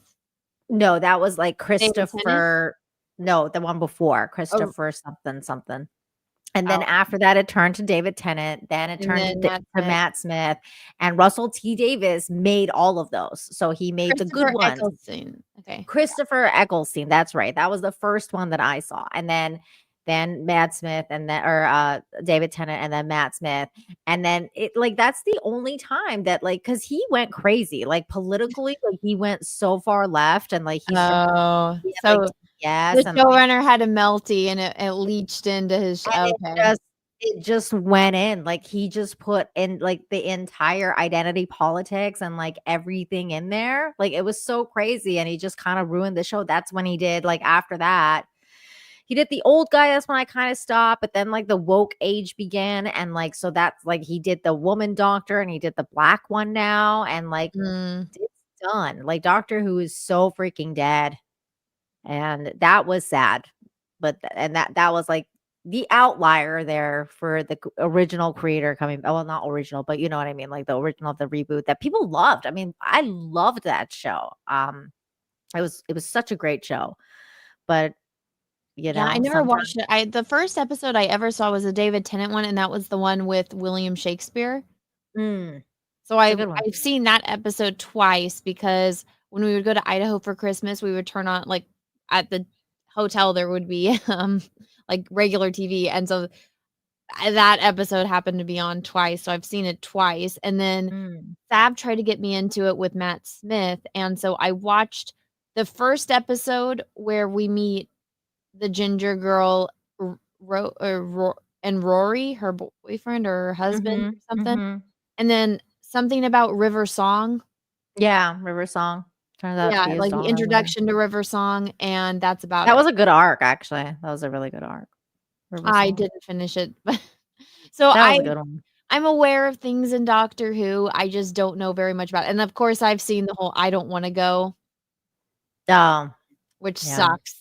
Yeah. So maybe Russell, the Doctor Who had some really good Christmas specials too, like because they would do like they do the Doctor Who Christmas special every year, and like that was really good. But just generally speaking, that's probably the only sci-fi show that I can think of that the original creators were there, and it just kept going downhill because the guy just became a complete like an utter weird libtard, and like he just put everything in his work. So hopefully these guys aren't like that. I mean, I've seen stuff by Brad Wright recently that was good. So I think like, you know, and I know Joe is not woke. Like Joe is definitely the opposite of Anton. Like he's not woke. So I know Joe is not woke, and I know Brad's not woke, and I mean, this guy doesn't seem woke. So well, from all the stories that he wrote before, you couldn't pay me to figure out his politics. So that's good. That's always a good thing. Yeah, that's what I kind of liked about it. I mean, the only time anything political ever came in was in SG-1 when they were dealing with the president, and they never showed the president. It's just, and then it's Jack bitching about bureaucrats and just how much he hated, you know, politicians. So it's like they never really, except that one episode. Remember, they're all trapped and they're all annoying the shit out of them, and they're like, "Stop! The bugs are gonna get us." Yeah. But they wanted to like cut funding or something on that episode was pretty funny. But yeah, you couldn't pay me to guess anybody's politics that wrote the original shows, or maybe that's because I'm so like oblivious to American politics that it just I mean, that could be.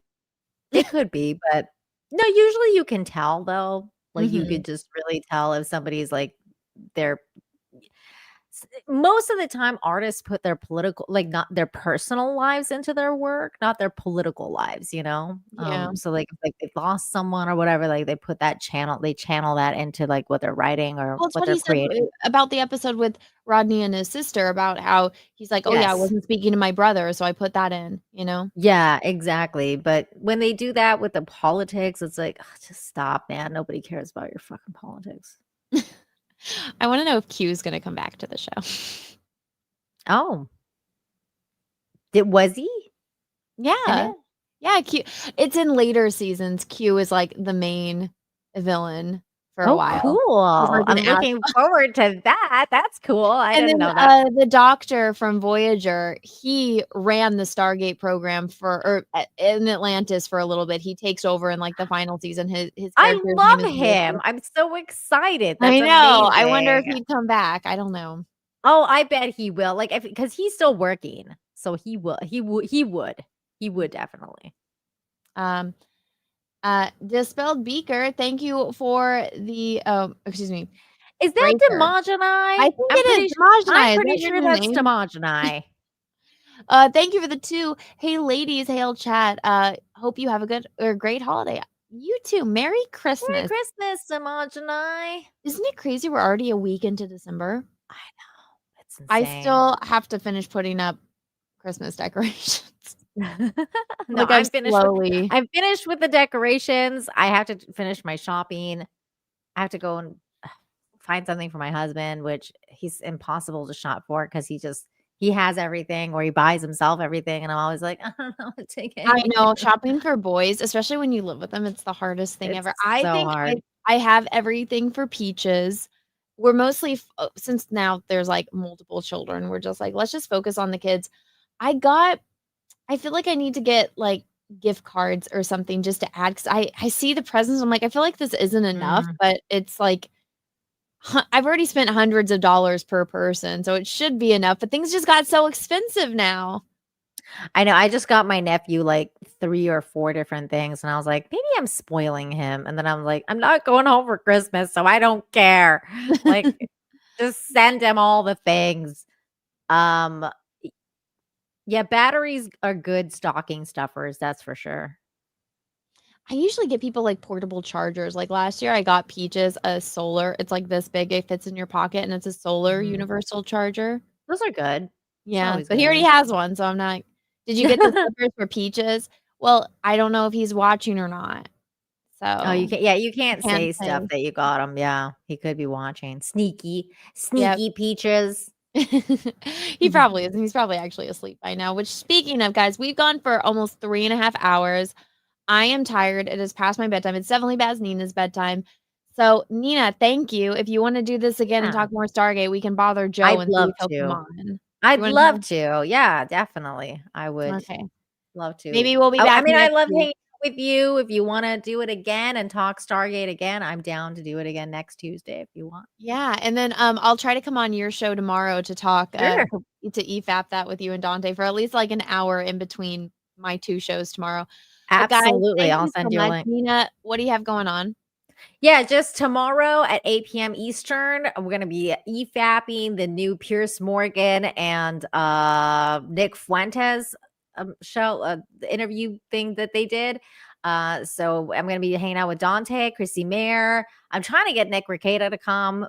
He may stop by as well. And Anna's apparently going to be there. So come and hang out with us tomorrow on my channel, Nina Infinity. And of course, I also have my Friday shows where I share good news. I do the opposite of what I do on Wednesdays, where I talk about good news and trying to bring hope to people and let them all know that there's still good things going on out there with all the bad.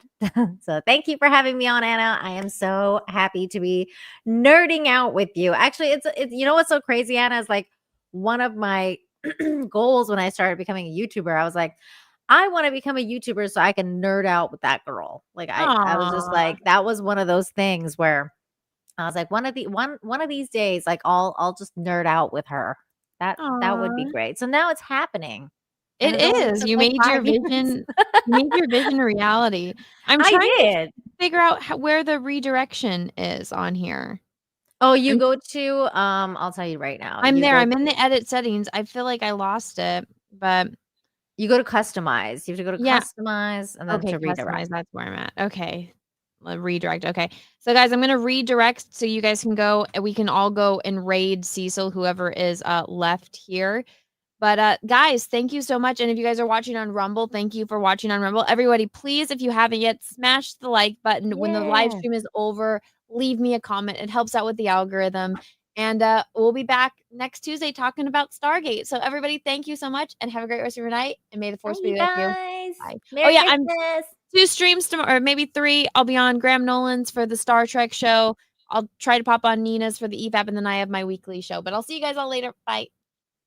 I'll tell you where I thought I came in the forest, when the lightsaber goes like this and flies off. I said, oh, what a great entrance. Ah! Ray caught it? She hasn't even been to Dagobah for training. What's the deal?